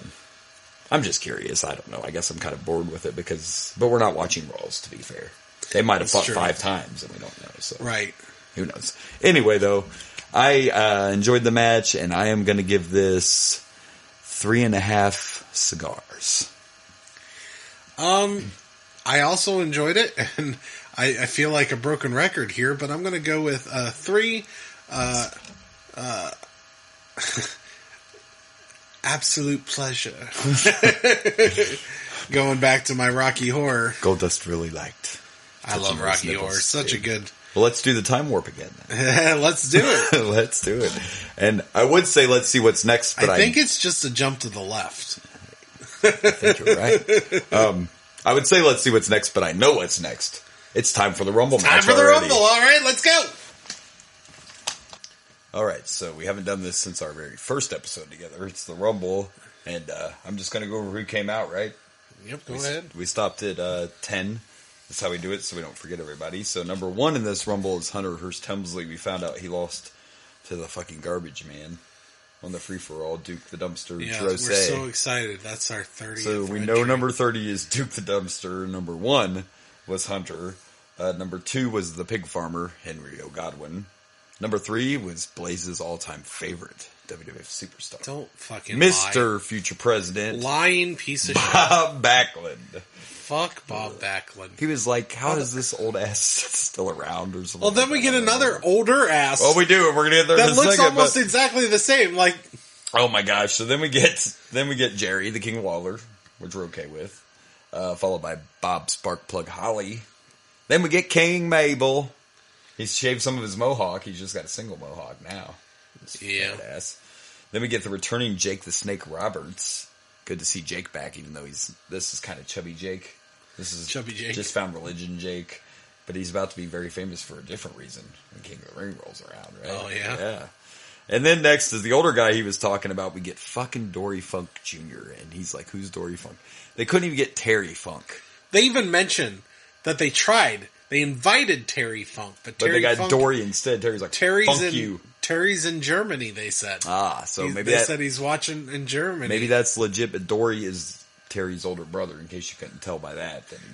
Terry's not exactly young here either, but Dory. I thought it was Terry's father. Dory Funk was Terry's father, but this is Dory Funk Jr.'s. This is Terry's brother. So. Oh my gosh. Holy crap. Way past his prime here. Coming out with pretty much the exact same outfit as Bob Backlund. We needed 2 of these motherfuckers. This guy comes out looking like it's going to be Bob Backlund in 2 years because he's already old as fuck. Fuck And he's got Bob that Backlund. When you reach a certain age and you shouldn't grow long hair anymore, that's what Dory's got going on. He looks like we go right back to the Rocky Horror Picture Show with that hairdo that Dory Funk's got right there. I'm just saying. Shit, no, he looked like fucking Hulk Hogan. He looked like the Huckster. He had the long hair, but just on the sides, not on the middle, because he had no hair in the middle. What a billionaire Ted said, let's call you the sexy boy. That might work. Oh my gosh. Billionaire Ted. After that, we get some real wrestlers. Yokozuna comes in at number 9. There's a spot where Henry Godwin was in the fucking corner and Yoko was in front of him. I didn't even see Henry at first. I legit didn't know Henry was behind Yoko. Then Babel proceeded to body splash fucking Yoko and Henry Godwinn died. Like, he's still in the ring, but he's definitely dead. And then number 10 was the 1-2-3 Kid, which they're just referring to as the Kid. The Kid. His trunks still say 1-2-3, but they called him the Kid earlier. All I saw was the Kid. Oh, maybe they have taken all 1-2-3 I saw was away. the Kid when he was coming out. Because he did, before he becomes X-Pac and all that, he was just the Kid for a while, so maybe finally the evil I gimmick. think they're finally doing the Kid. We only had one. One, and it was Yokozuna being my hero. Yokozuna. Only one elimination, and he comes in there and he throws fucking Bob Backlund out with authority. With authority. We had to rewind one spot because we thought like a couple guys came out, but they were just being pussies about the snake. Or not even the snake. What scared him out that No, time? there was the slop. The slop. They ran from the slop. The Not slop the snake. bucket. They ran from the fucking slop. They ran from the snake too, actually. Yeah. They've run out of the ring, and right now we got Jerry the King Lawler hiding underneath the ring. Yeah, Jerry's under the ring. We got to remember that because, you know, they could be sneaky. And have you ever seen someone so good? Like, can Jake the Snake not be one of the best characters ever in wrestling because he hated fucking snakes? But he still comes out there and rocks those snakes, man. No, I'm curious, was that more Jake, or was that Vince McMahon? Like, did Jake come up with his own gimmick as the snake? No, that was Vince, yeah. And Jake's like, yeah, I don't like snakes. Okay. I don't care. Yeah, I don't care. Listen, I want you to bring out this giant-ass boa constrictor. That, again, which a lot of people wouldn't have even known it, but Jake's dad was a wrestler, and you know how Vince is if you come from a wrestling family. They don't want anyone to know, so you can't be... Grizzly Smith was Jake's dad. Wrestler way back in the day, you know. And, never even heard of him, but I know Jake the Snake Roberts. Yeah, have for a long time. Another Vince thing. Hey, I got an idea. You don't like snakes? Guess what? You're Jake the Snake, and you're going to carry a snake with you. This was his animal phase. Remember the Bulldogs? The British Bulldogs had an actual bulldog for a while. And then Jake had to take that snake with him everywhere. Could you imagine going through the airport to check your bags? Yeah. Like, this is just my boa constrictor and my, toothbrush. Yeah. All right, so yeah, just the one elimination, by the way. That was, at the time, a record. It was 14 minutes into the Rumble before anyone was eliminated. Oh, really? So, yeah. Little backstage fact. Also, a couple little things. They wanted to get the Warrior for this Rumble, and Vince would not meet the Warrior's demands. Warrior had some money demands and wanted profit from his character. You know, obviously, he's like, well, I'm the Warrior, so if you're going to sell my shit, I want my money. And Vince just was like, fuck you, so no Warrior. They were also interested in Sabu, and he turned it down. Do you know Sabu at all? He's mainly an ECW guy, really. I know the kind of name. chic-looking guy, yeah. So he was also supposed to be in the Rumble, but he turned it down. So I think he showed up in WWF. He does later on, and the Warrior. Oh no, wasn't he part of when WWF bought ECW? Yeah, and he was the Invasion and all that. He was part of the Invasion. Yeah. Wore like the Aladdin pants. Right. Yeah, I know of him. Yeah. I don't know him well, but he's not in here. And the funny thing is, Warrior's going to be back here in a couple months. I think King of the Ring this year. Warrior does come back in '96. Oh. I can't remember if it's King of the Ring or Mania or In Your House, but he does come back this year. He just wasn't back for the Rumble, so there you go. Interesting. Let's see who the next batch is. All right, so we go back to the Rumble, and entrant number 11 is Takeo Omori. Okay. Huh? From New Japan Pro Wrestling. After that, we get Savio Vega at number 12.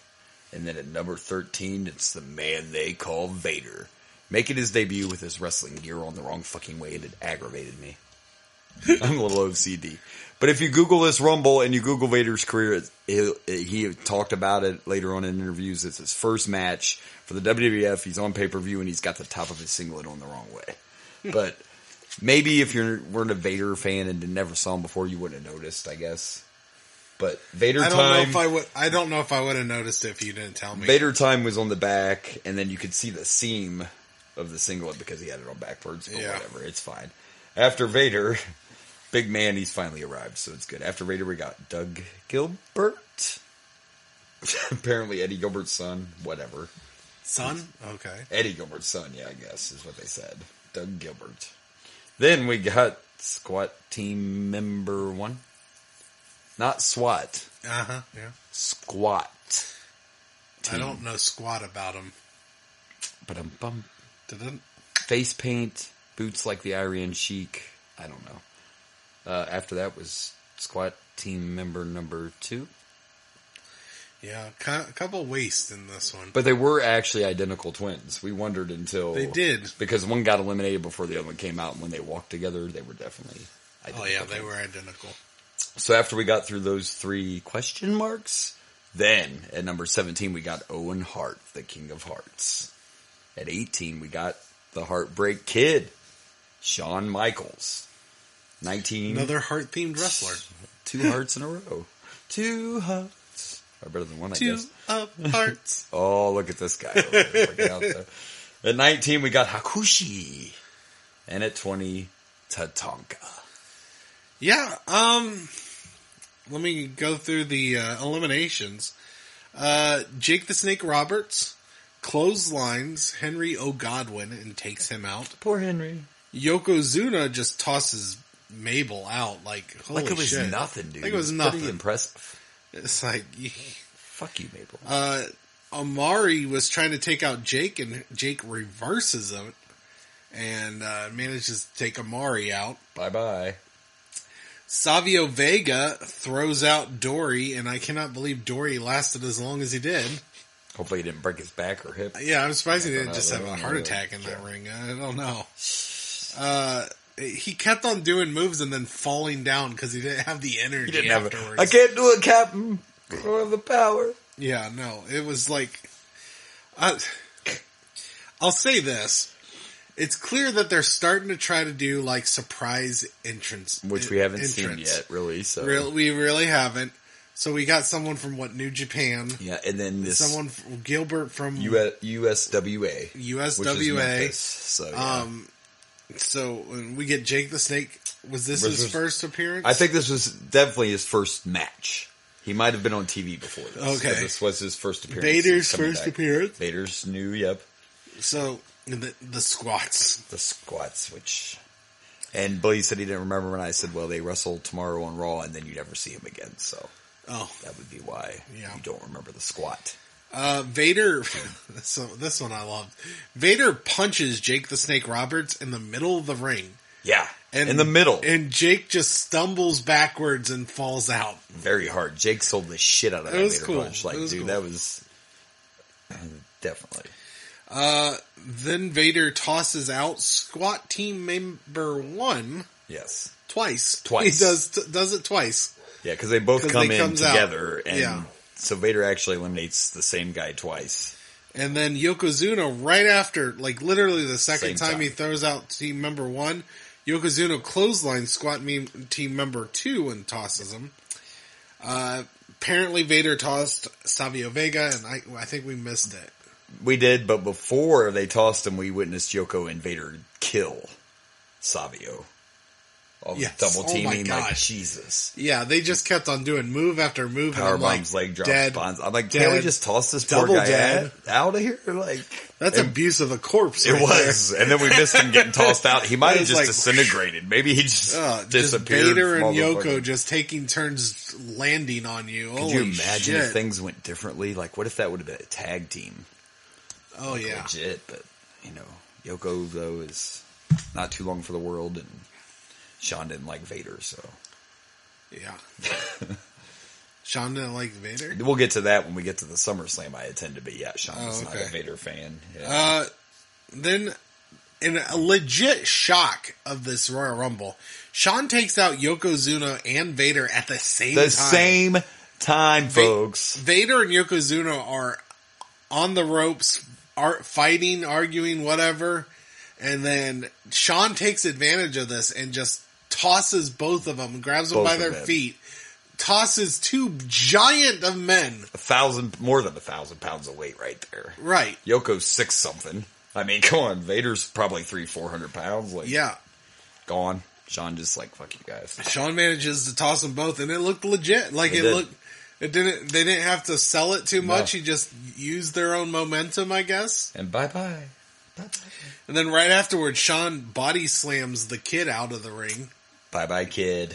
And then Vader comes in and just starts attacking and tosses everyone out. Eliminates everyone. But apparently, in this Royal Rumble... Because we pick and choose. So I think maybe it was back then they didn't do this, but apparently if you're eliminated, you cannot eliminate other people, because we've seen people like get pulled out from. Well, like, and that's where I think maybe the loophole is, like, because that's what we've seen. People are already gone. But if you reach in the ring and pull somebody out, that's an elimination. But if you go in the ring and fucking chuck them into the first row of the audience, which is what Vader did to Shawn, that's not an elimination. And then Vader literally, like Blaze just said, he wiped everybody. He eliminated everyone after he was. Yeah, it was gone. weird. I mean, like, but apparently they're not all eliminated. I was going to write them all down. Right, and no, they're not. And you saw then Gorilla came in with security and all that. Now, we're not going to see this because we don't watch the Raws. But on the Raw after this, Vader attacks Gorilla Monsoon. And to this point, no one's ever put their hands on an authority figure on TV. Oh. And Vader bombs Gorilla and everything, like on Raw. So they're kind of they're trying to make Vader the monster that he's supposed to be. And he had a pretty cool showing here. He did. He showed his power. And my favorite, he showed his power a lot, but my favorite was just punching fucking Jake and then, of course, Roberts. Now I've seen it before, but Blaze saw the mask come off. And if you've never, even though his mask doesn't cover his whole face, if you've never seen Vader without it, he looks totally different. It looks weird. Yeah. Like it was weird. Looks like a guy you'd go and buy a truck off of at the car lot or something. Because I've never seen a Vader without the mask, and it's just like... And it just happened to fall off, and it was a little weird. A little weird. Like I said, you wouldn't think so, because it's not like it's a full face, but it's still, if you've never seen him, it was like when I first saw Mankind without the mask. Yeah, a little weird. Now it's just like, I'm just Foley. Used to seeing mask, Mick Foley no mask. And just see him, It's Mick Foley, yeah. All right, well, so we got 10 more to go. All right, let's check and finish this. Ish. All right, so here we go. The final 10 men in this Royal Rumble, and we come back at number 21 is Aldo Montoya, the future Just Incredible. But right now he's fucking really bad. Aldo, I don't even know what his character's supposed to be. Then we get Big Daddy Cool Diesel at 22, followed by Kama, and at 24 we get the Ringmaster, a.k.a. Stone Cold Steve Austin, baby. I may have cheered a bit when I saw He did Stone cheer Cold. a bit, yeah. I was like, Ringmaster! Not quite Stone Cold yet. He's still got a little bit of hair. And the boots are white right now instead of black. But, yeah, the future. Yeah, honestly, like I was just mentioning while we were watching, he looks very generic, which is weird because all he does because he's still wearing he's wearing black trunks. He has white boots instead of black. Yeah. But essentially all he does is change the white to black boots, puts on a goatee, and shaves the head. And that's it. And then boom, he's one of the most iconic superstars of all time. So the lesson here, kids, is you shave your head and drink some beer. And that's right. That's the lesson. That's here. right. Drink some beer, kids, and you could be iconic too. Shave your head and drink some Steve Weiser, and you could also be... there's a lot of people that have tried that. It's like, hi, I'm a little drunk. I'm a big deal now. Well, I shave my head and drink beer, and I'm still waiting. And you're still not iconic. I just keep going back to the people that like to call us celebrities and stars. You're just not iconic. Iconic. Now that you're a star. After the Ringmaster, we follow Steve Austin with Barry Horowitz. After Barry Horowitz, we get Fatu, who, by the way, gets autocorrected to what? He's typing Fatu in his phone and it autocorrects it to fucking Gary. It's like, I see you're trying to spell Fatwa. I see you're trying to spell a Samoan name, and we're just going to go with Gary. Gary. Wow, autocorrect. Racist fucker. After Fatu comes out, we get Isaac Yankem, followed by our favorite personal jobber and sponsor, Marty Jannetty, who has updated his gear. There's like no fringe now. Yeah. And the pattern's a little more 90s instead Ish. It is, it's kind of vanilla more icy. Modern. It really is more, the pattern, icy. it's kind of vanilla icy, right? Marty Jannetty coming out there, ice baby. It'd be better than the rocker music. Word to your mother. You could just do the and it would work better than the, whatever, but. You mean. Word to your mother. He so whitely said, word to your mother. Word to your mother. So I'm rolling in my 5.0. My rag top down. I'm one of the whitest kids you know. Followed by, after Marty, we get the British Bulldog, and then, of course, number 30 is Duke the Dumpster Drosset, the French garbage man. Okay. So let's go with some eliminations here. Owen tosses out Hakushi with a pretty cool power slam. He just tosses him out just with a power slam. Yeah, that was neat. Tatanka takes out Montoya. Sean uppercuts the King, Jerry Lawler. Bye-bye, King. Which, by the way, Lawler was hiding pretty much through this entire Rumble underneath the ring. Yeah. Sean notices it. Apparently he peeks out or something. And Sean goes under the ring to find Lawler and drags him out. Literally.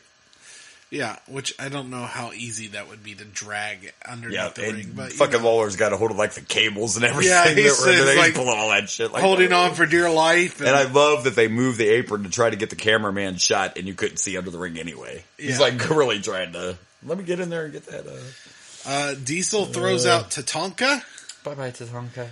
And then our ringmaster, Steve Austin, knees just a knee to the back. Sparkplug Holly and tosses him out. Bye-bye, Sparkplug. And they actually knees him and then Holly flies out. Yes. Then we have Diesel, and this was can we get a moment of silence? Moment of silence. Diesel takes out Hunter Hearst Helmsley. Sorry. Sad times. I guess I just need to take off this Triple H shirt now. They lost. You failed me. You failed me, Triple H. It'll be okay, I promise. Give him a few moments, folks. It'll be okay. Owen Hart takes out Barry Horowitz. Who? Yes, this man is still wrestling on pay-per-views. Yes. Yes.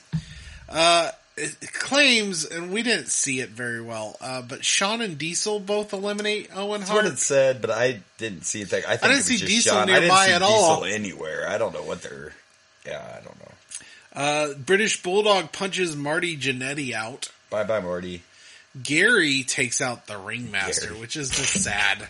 Fucking Gary. Damn it, Gary. Gary, you just... Why'd you gotta take out the Ringmaster? Why? Don't take out Steve Austin. He was exciting. Years later, he's gonna give the Ringmaster stink face. So. Then, Isaac Yankum takes out Gary. Bye, Gary. Bye, Gary. You're gone. You're gone. That's all of it. That's all the eliminations. So, all the eliminations so far. Everyone's now in the ring. Mm-hmm. And neither one of us actually remember who wins this thing. So that's... No, but, I mean, based on who we have left, who we got here? Sean, Diesel, Bulldog, Isaac Yankum, Marty. So who you thinking's the top four here? Top four? I'm thinking Sean, Diesel. Bulldog, Marty? Bulldog. And I'm only guessing Marty because of Sean. Jannetty? Yeah. He's already out. Oh, is he? Oh, I'm not. Yeah, Bulldog punched. That's right. He punched him out. So it's got to be Yankum, right? Drosy, because he's new. Dumpster might stay in. Fuck. It's going to be Sean and Diesel, no matter. I hope it's Yankum, but yeah, I'm assuming it's going to be Diesel versus Sean at the end. Yeah. But maybe Yankum and Drosy will be the other two. Duke's new and he's number 30, so maybe he'll. Fucking Duke. No. You don't want the garbage man, do you? No, I don't. He's going to take the trash out. No, I'm good. And he wears a back brace too, by the way, so that's also good. Jeez. Just all right. Well, let's see. We'll come back when we get to the top four. Top four. And that was quick. Yeah, we did. I forgot to even take off my headset. It's the final four now. We're at the final four. We went really fast. Like 1 minute later. And we were both we tried to guess and we were off and run through the eliminations, but now we're down to Sean, Diesel, and Bulldog, correct? Bulldog, yes. Yeah, and so, we had Sean, which before Sean does this, Sean and British Bulldog go in the middle of the ring, outside, and they're fighting, and then Owen comes in and sucker punches, and attacks Sean. So then we have Owen and British Bulldog working together to beat the crap out of Sean outside the ring. And then they throw Sean in, and Bulldog is about to do a gorilla press slam and toss Sean out. Oh, it was so close, too. Diesel, who is just focused on something else, just runs by, is like, oh, let me punch British Bulldog while you have Sean. And Sean drops, gets up pretty quickly, then drop kicks Isaac Yankem out of the ring. Bye. Yeah. And then right afterwards, Diesel, I guess, it takes out, I missed it, but Diesel takes out Duke the Dumpster. Yeah, the dumpster's gone. The garbage went quick. So that now we have, interesting Final Four. I mean, Diesel, Shawn, Bulldog, and Kama. I wouldn't. Let's say Common Knowledge is going to say it's not Kama because Kama never made event at WrestleMania for the title, so it's not Kama. So it has to be either Diesel, Shawn. Diesel or Shawn is logical because I don't remember Bulldog ever. Yeah, I'm not sure about Bulldog. So I think it's got to be Diesel or Shawn. But I mean, although, which I imagine you would remember this if this happened, but I mean, Bulldog versus Bret Hart for their another rematch for the title. Unless Taker wins tonight. Remember, we still have a title match. This is one of those weird rumbles where I'm just thinking storyline wise, I could see them having Bulldog face Bret Hart for another rematch because that was a hell of a match. They've had two great matches on pay-per-views that we have watched. Yeah, I can't say I would hate the main event being Bret Hart versus that last Bulldog. match. And don't misconstrue, even without the blood, that last match was still amazing. It was a great match. The blood just added some intensity and drama to it, but it was still a great match. Agreed. So, all right, well, are we going to see who wins this Rumble? Let's see who wins this Rumble. Well, that Final Four was fast, too. Once we got to the Final Four, it was real quick. This Royal Rumble is over, folks. We had Shawn take out Bulldog. The British Bulldog, sorry. Then Diesel takes out Godfather. I just want to say Godfather. What is the Godfather? Kama. On opposite side of the ring. I guess we should. You come and go. He came and go. He came and then he went. They were on opposite sides. I guess we should explain that. Set up. Shawn was on one side, Diesel was on the other, doing it at the same time, and then Shawn comes over and just super kicks Diesel out of the ring. And Shawn Michaels wins the Royal Rumble. Back-to-back Rumble wins for Shawn Michaels. So here I've got some facts. Here we go. Throw some knowledge. That I have been. Now, mind you, I think I've mentioned this before. None of this counts the first Royal Rumble. It was a 20-man entry. Right. We're not counting it. It was the first one. Plus, I didn't think to do this, so, Yeah, and it was. It was a TV special. It wasn't a pay-per-view. So we're not counting the first Royal Rumble. Well, for this Royal Rumble specifically, we have Shawn Michaels winning at number 18. This is the first time anybody's won at 18. Nice. Shawn has the most eliminations at 8. 8 for the Michaels, yes. Which is also the record, as of right now. As of now, remember. Of the most eliminations in a single Royal Rumble. We're still in 96. Because he had 8 last Royal Rumble in 95. Yeah. Triple H was the longest entrant at 48 minutes and 4 seconds. The longest still, I can't wait till this is beat, is fucking Bob Backlund. Mr. President. At 1 hour, 1 minute, and 10 seconds. Fucking Bob Backlund. The shortest of elimination was Squat Team Member 2. Number 2. Not number 1. At 24 seconds. 24 seconds. He was in the ring for 24 seconds. Yeah. Some stats, we're just going to go through them like we do every Royal Rumble. 2 winners have won at 27. That is the coveted number as of right now. That's the hot spot. Yeah. Big John Studd and Yokozuna both won at entrant number 27. Mo has the shortest time in the Rumble at 3 seconds. Poor Mo. And now we have a new stat. Shawn has the most Royal Rumble wins at 2 because he won for the first time ever back-to-back Royal Rumbles. Back-to-back. He was the winner last 1995 last year, and he won 1996 Royal Rumble. Yes, he did. Yeah. And a little Rumble stat that you'll love that I could throw out here is this was the last time we see King Mabel until a one-off appearance in 1998. And then he's gone again until he comes back as Viscera. So King Mabel's gone. Oh, really? We're done. I didn't realize Viscera was that far away. Yeah. Yeah, so Viscera's... We're done with Mabel. Because Viscera's Ministry of Darkness stuff, so that's like 99, 2000. Oh, yeah, wow. So yeah, that's now, does he come back as Mabel, or did he said he comes back one time as Mabel in 1998 to face Ken Shamrock on a Monday Night Raw. Then he disappears again, and when he comes back, he's Viscera. Okay. So, oh, good. We're done with Mabel. It's good to know. Everybody thinks it's good. That's what he said. And when he come back, Taker's like, "Fuck. Okay, Vince, I got an idea. I got an idea. Put him on my side. Then I got to wrestle him no more." Well, that's crazy. I didn't know. Is that the fact that you found? Popped, yeah, because this is the kind of stuff I usually know when I have Wikipedia up, because we're doing the Rumble and I wanted to order it. At the bottom, it tells you this was King Mabel's last appearance until he returned in 1998 to face Ken Shamrock. So, holy shit, we're going to get, and I'm pretty sure I know who we get, but we're going to get either Shawn Michaels versus Bret Hart or Shawn Michaels versus Undertaker. Yeah, well, unfortunately, now that I I saw who won the Rumble, and now I know exactly what we're getting.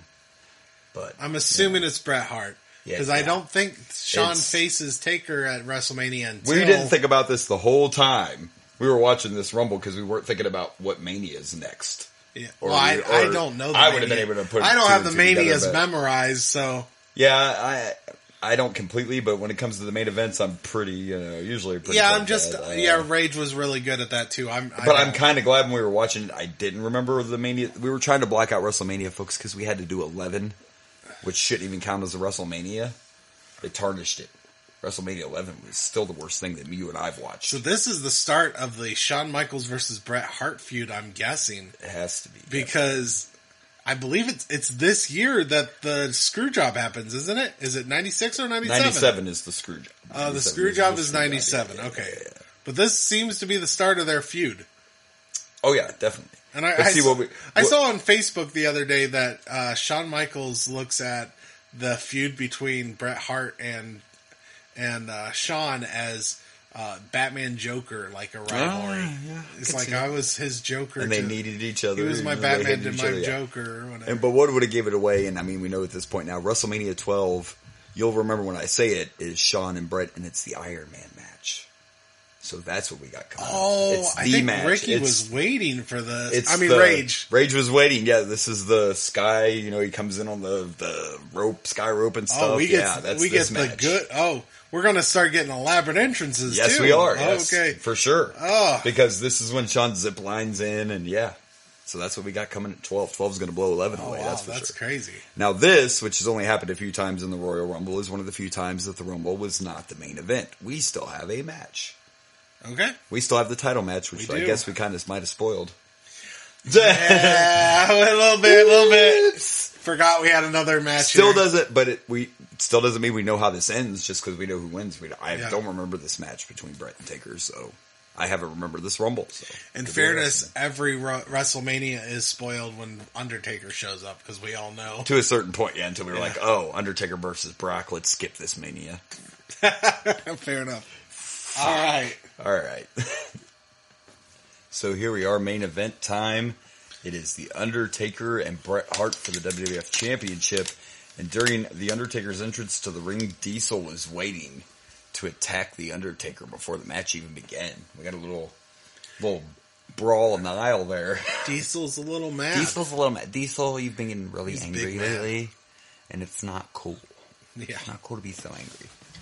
So they do eventually break it up, and we get to our match. And we were talking during this match, and wrestling-wise, it was a good match, but I felt like it was missing something. I don't know if it was because the last pay-per-view the main event of the last pay-per-view was so great, or if it's because lack of story. I think a lot of it has to do with the story isn't Undertaker, Bret Hart. No. The story is Diesel and Undertaker. Yeah. But you gave Undertaker the title shot for whatever reason. Like last pay-per-view, you're just like, it's Taker. Right, because Diesel's mad. Diesel's mad, yeah. That Undertaker just got a number one, which fair. He did it after the Rumble too, though. Diesel got eliminated, and then he beat up Bulldog in the aisleway too. He's just hitting everybody. You're angry, Diesel. He's an angry Diesel, angry man, angry.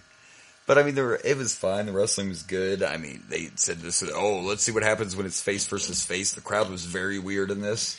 Yeah, no, it was like every time something happened, there was cheers, then boos. Yeah. Cheers, then boos. It was like the audience was like 50-50. And the people that were booing with Brett was cheering for Undertaker and vice versa. They were kind of divided. There were parts that was quiet, but again, did you feel like, now we weren't there live, but didn't you feel like after watching the Rumble, that was a lot to sit through?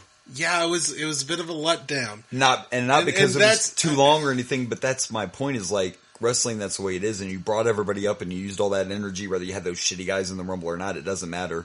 Then Shawn wins and shows his ass. And you still want everybody to sit through, a 30-minute, however long that just was. It was about a 30 to 40-minute match. Yeah, absolutely. So, it wasn't bad. It just shouldn't have been the main event. The main event was the Rumble, I guess. I don't know. It was typical Bret Hart stuff. But we did see, I don't know how we keep talking about things and then it happens. Because remember last week I was like, Taker's not in many Rumbles because he's probably in the title shot. And then boom, here we are in a title match. We're watching this match before it even starts. You're like, I don't remember Paul Bearer and Taker cheating much. What happens? He fucking cheats. Like, this match is already weird. Whoa. Undertaker didn't cheat. He didn't cheat. Well, Paul Bearer certainly distracted the ref. I saw that. Paul Bearer just wanted to know what the best place to go to eat after Taker wins this match. So exactly. He just wanted to know. He asked the referee. Referee Earl Hebner really knows his shit. He knows his around shit. Here, and he wanted to know what's the best place for us to go eat. So that's all Paul Bearer was doing. So how did that cord end up around Bret's neck? Well, Undertaker really wanted to get Bret a necklace. He needed to measure the neck. You know what I'm saying? He just needed to measure the neck. He needed that cord. Guy. He's like, I just, your birthday's coming up, I think. I don't know. And he wanted to get Bret Hart a necklace. He's trying to justify it, but that's when the crowd turned too, I think, a little bit there is when Taker started playing dirty and he still couldn't get the job. Dirty. It's not a no DQ Taker match. is obviously a very nice person. Very nice. He's like Santa Claus. He just gives. You know what I'm saying? But I guess the shoe's on both foots because then we got Bret taking a fucking turnbuckle off. Yeah, what the hell was that? And then taking off Taker's protective gear. Taker didn't Which, really by need the way, it anymore. Vincent Kennedy McMahon, for some reason, felt the need to call this, appliance the whole time. Taker's facial appliance. I'm pretty sure that the only person at this pay-per-view that knows about facial appliances is Sonny. That is not... It's not a facial appliance, Vince. It's a fucking protective mask. That's what that is. And the fans got pissed at that, too. Did you hear him boo when Bret hit the... Now, I don't know about you, but when I was a kid, whoever my favorite wrestler was, if they did some heel shit, I'm like, they deserved it. I'm glad you did that. That's payback. Fuck those guys. But, they weren't feeling it. So whatever. It was fine. Diesel ended up interfering.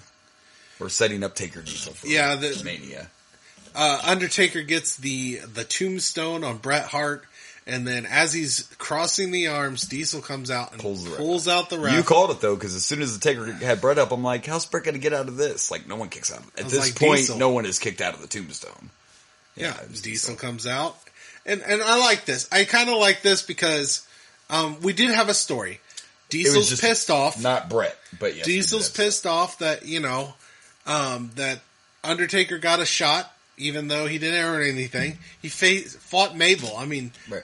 And really, though, now that you bring it up... Full argument. It explains that whole... Because that last pay-per-view, I was like, oh, all of a sudden, they're just like, Taker's the number one contender. But the whole reason behind all of this is building towards Taker and Diesel. Right. So now it makes sense. But the last pay-per-view, I was like, this is how we did it back in the day? Would you just flip a coin? Number one contender. Well, we have Diesel doing the whole angry beating whole up thing, everybody, and but then, still getting. He got cheers of the Rumble, so people are still feeling Diesel's. People are still cheering for him. Yeah, it's kind of a weird story. He's not a heel yet. He's just anger management. Mad. Yeah, he's just going with this story where he just gets pissed off and does things. Well, it's okay because in about 6 months he's going to have that sweet Ted Turner money. He's like your drunk uncle, He's not bad, but he gets to drinking and he just gets pissed off and starts pushing people down. You know what I'm saying?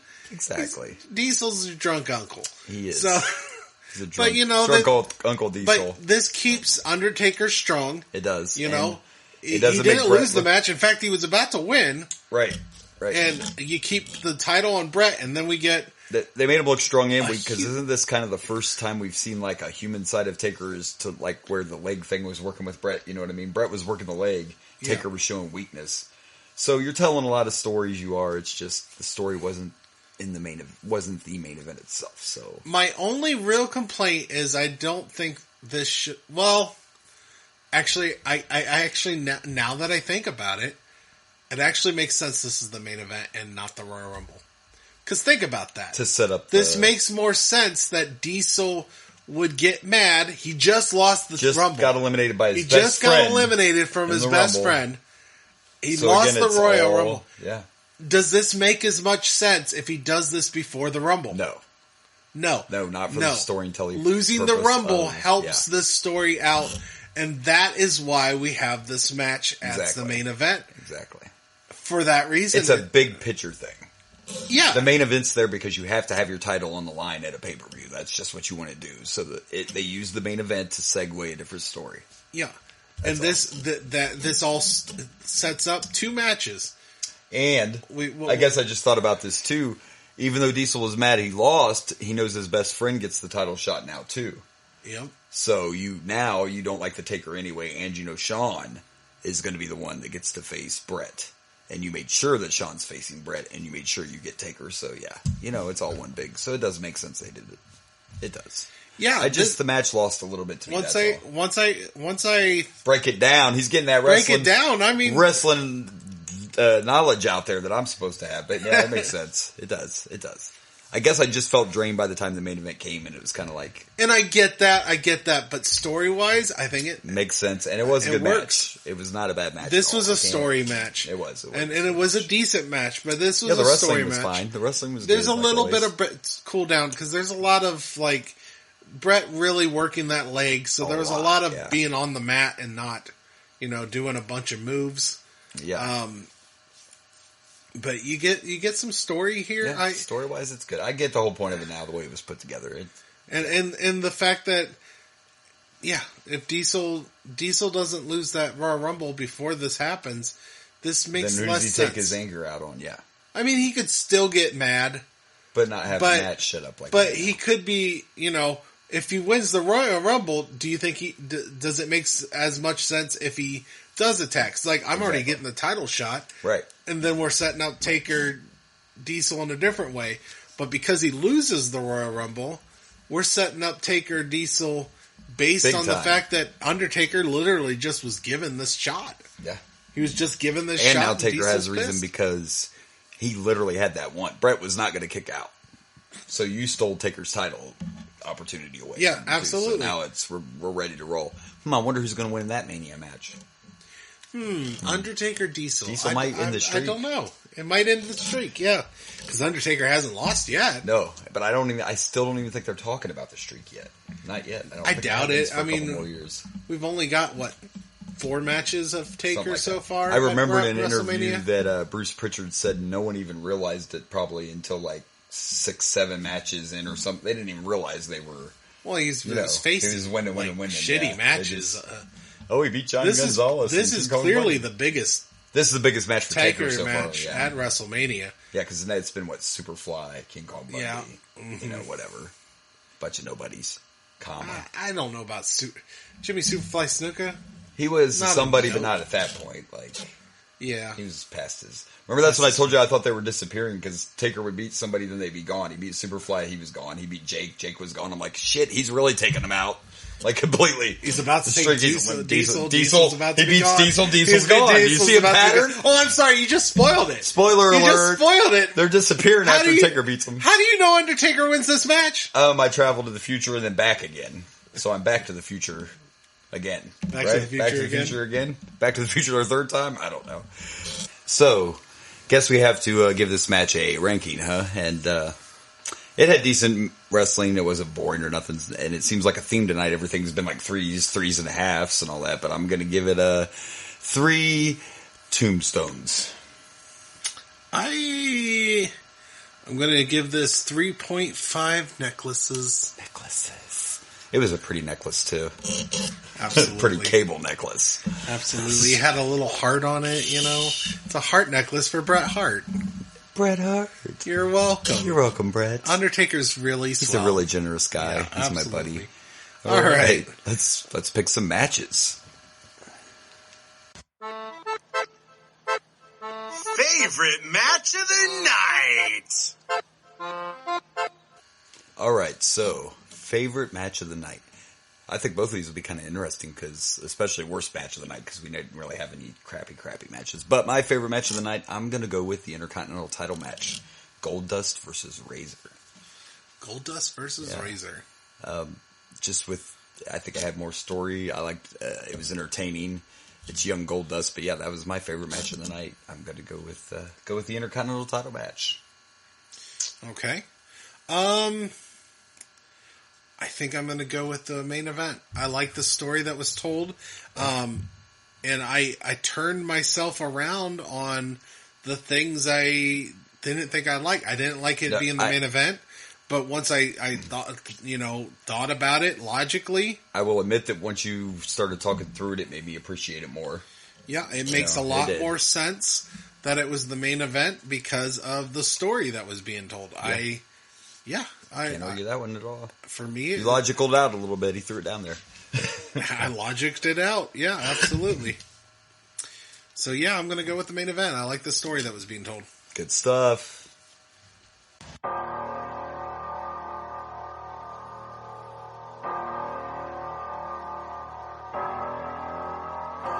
Worst match of the night. All right, well, this one I'm just going to go simply by the way I rated these matches, and even though I'm not a huge Jeff Jarrett fan, it wasn't a horrible match, but I'm going to go with Jeff Jarrett and Ahmed, and that's only because it got my lowest rating of the night. I went under 3 for that match, so. See, this is tough for me because I think I did nothing but 3s. I think so. I did 3, 3 until the main event. Yeah. So, I don't know which one to pick because I agree. I liked Goldust, Razor Ramon. I think that would have been the pick I would have made. I liked the ending. I liked Jeff Jarrett and Ahmed really surprised me. It did me too. Like I said, that the worst match thing was simply just based on that was my lowest score. Was Jarrett and Ahmed. So that's I don't know. He would say the Rumble, but we don't do that. In case you haven't listened to past episodes. No. Actually, I can say he can for worst. I can for worst, and that's what we're on right now. Yeah, we are on worst, so actually you can't. But I don't think I disliked the Rumble. Right. I mean, I disliked. There's probably 10 entrants I could do without. Right. 10 entrants in the Rumble I could do without. That's but you still had a fun end. Yeah. You got Sean. I guess it's kind of a weekend. I thought the Rumble was entertaining, even with the weird random, guys.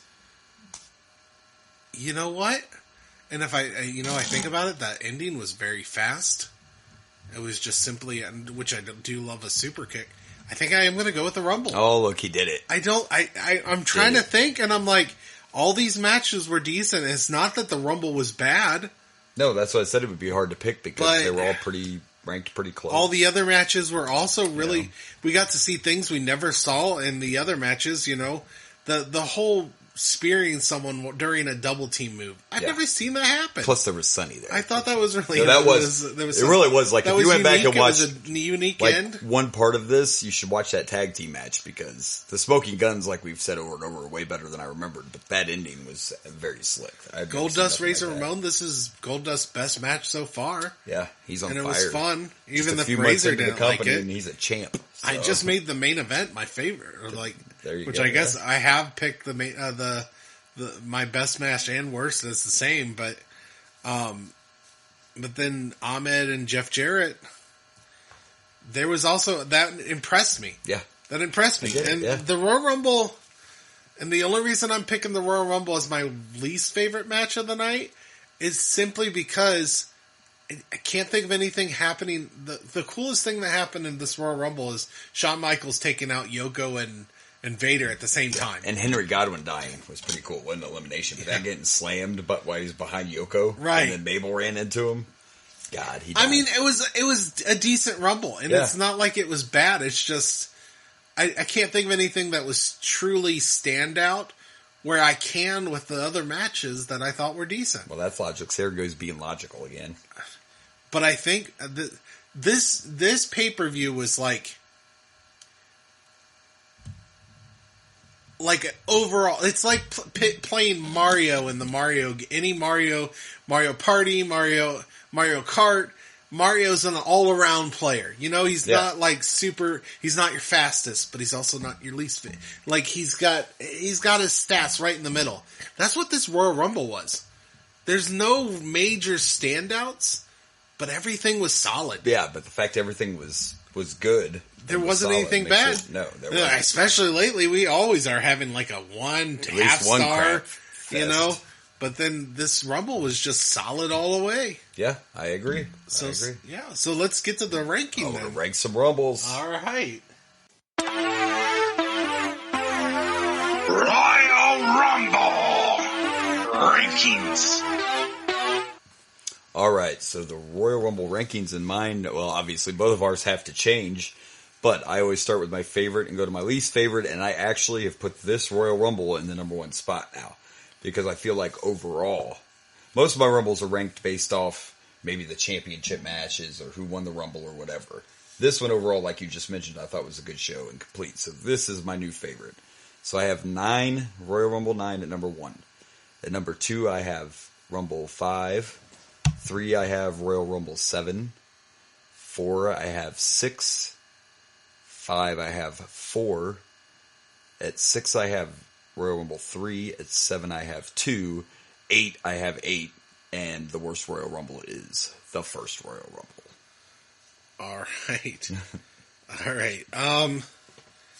So I always do it a little differently. I always go worst to first. You like to go, worst to first. I like to, build that momentum. You know what I mean? Build that intensity. So I'm going to go. So this is Royal Rumble 9, correct? Yes, this is 9. All right. So in 9th place, I have Royal Rumble 8.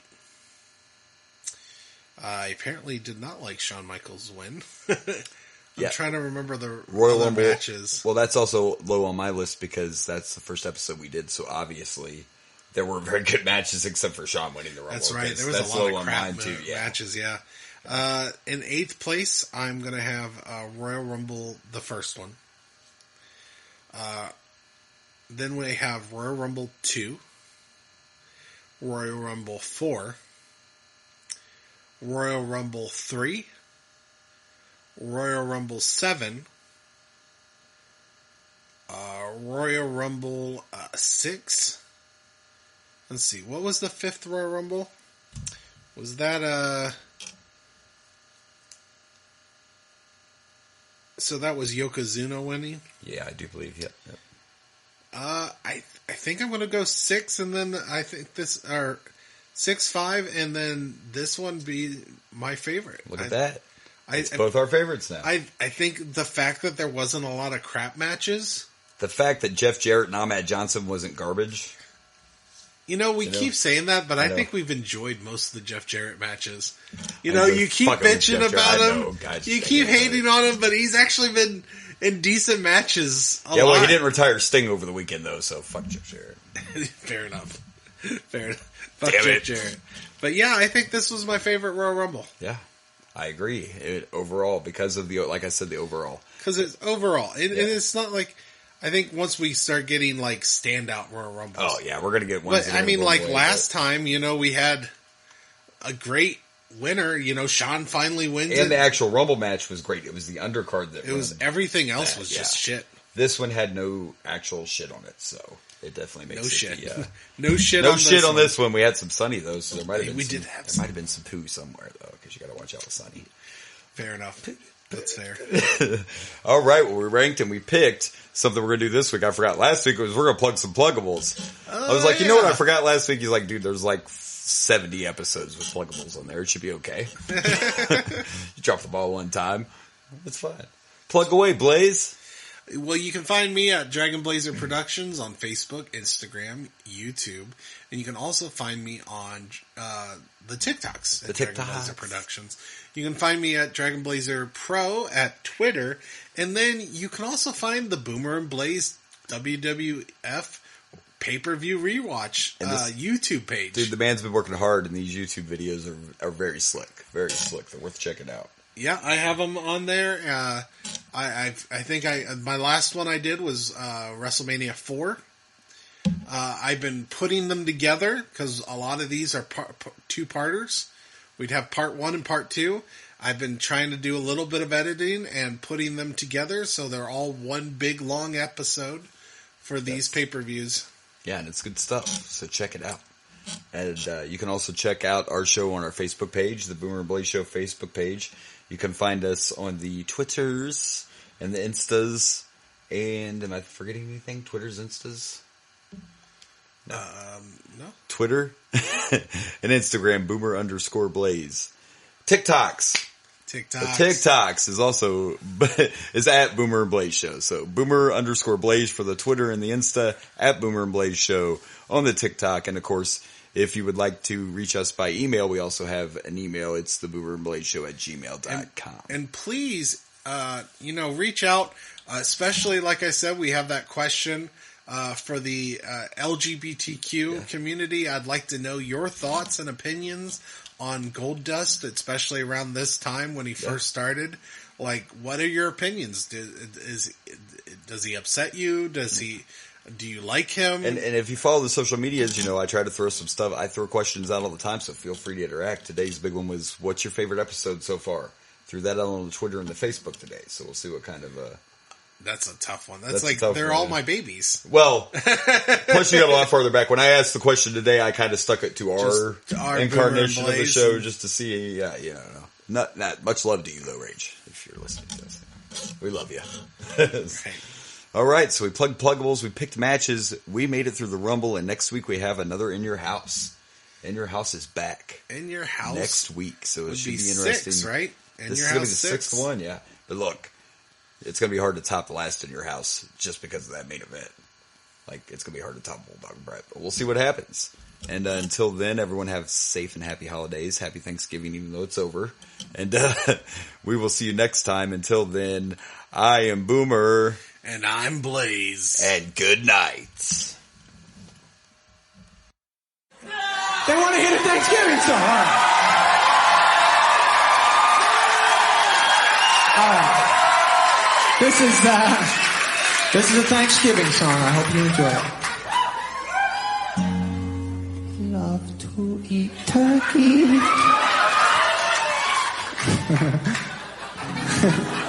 Love to eat turkey. I love you. Love to eat turkey, 'cause it's good. Love to eat turkey like a good boy should, 'cause it's turkey to eat. So good. That clapping's messing my head up, man. I appreciate it. But I was trying to think of the next line. I'm like, all I hear is clapping. Here we go. Thanks anyways. Turkey for me, turkey for you. Let's eat the turkey in my big brown shoe. Love to eat the turkey at the table. I once saw a movie with Betty Grable. Eat that turkey all night long.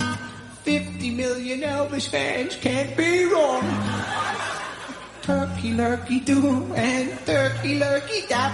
I eat that turkey, then I take a nap. Thanksgiving is a special night.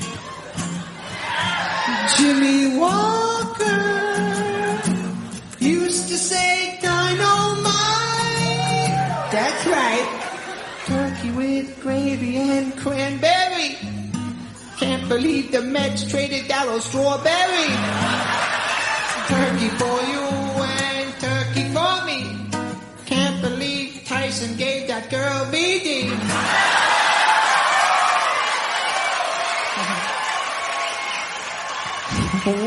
White meat, dark meat, you just can't lose. I fell off my moped and I got a bruise. Turkey in the oven and the buns in the toaster. I'll never take down my Cheryl Teagues poster.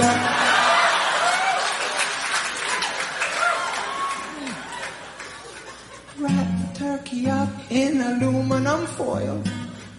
My brother likes to masturbate with baby oil. Turkey and sweet potato pie. Sammy Davis Jr. only had one eye. Oh, turkey for the girls and turkey for the boys. My favorite kind of pants are corduroys. Gobble, gobble, goo, and gobble, gobble, giggle. I wish turkey only cost a nickel. Oh, I love turkey on Thanksgiving. Happy Thanksgiving, everybody. Oh, thank you.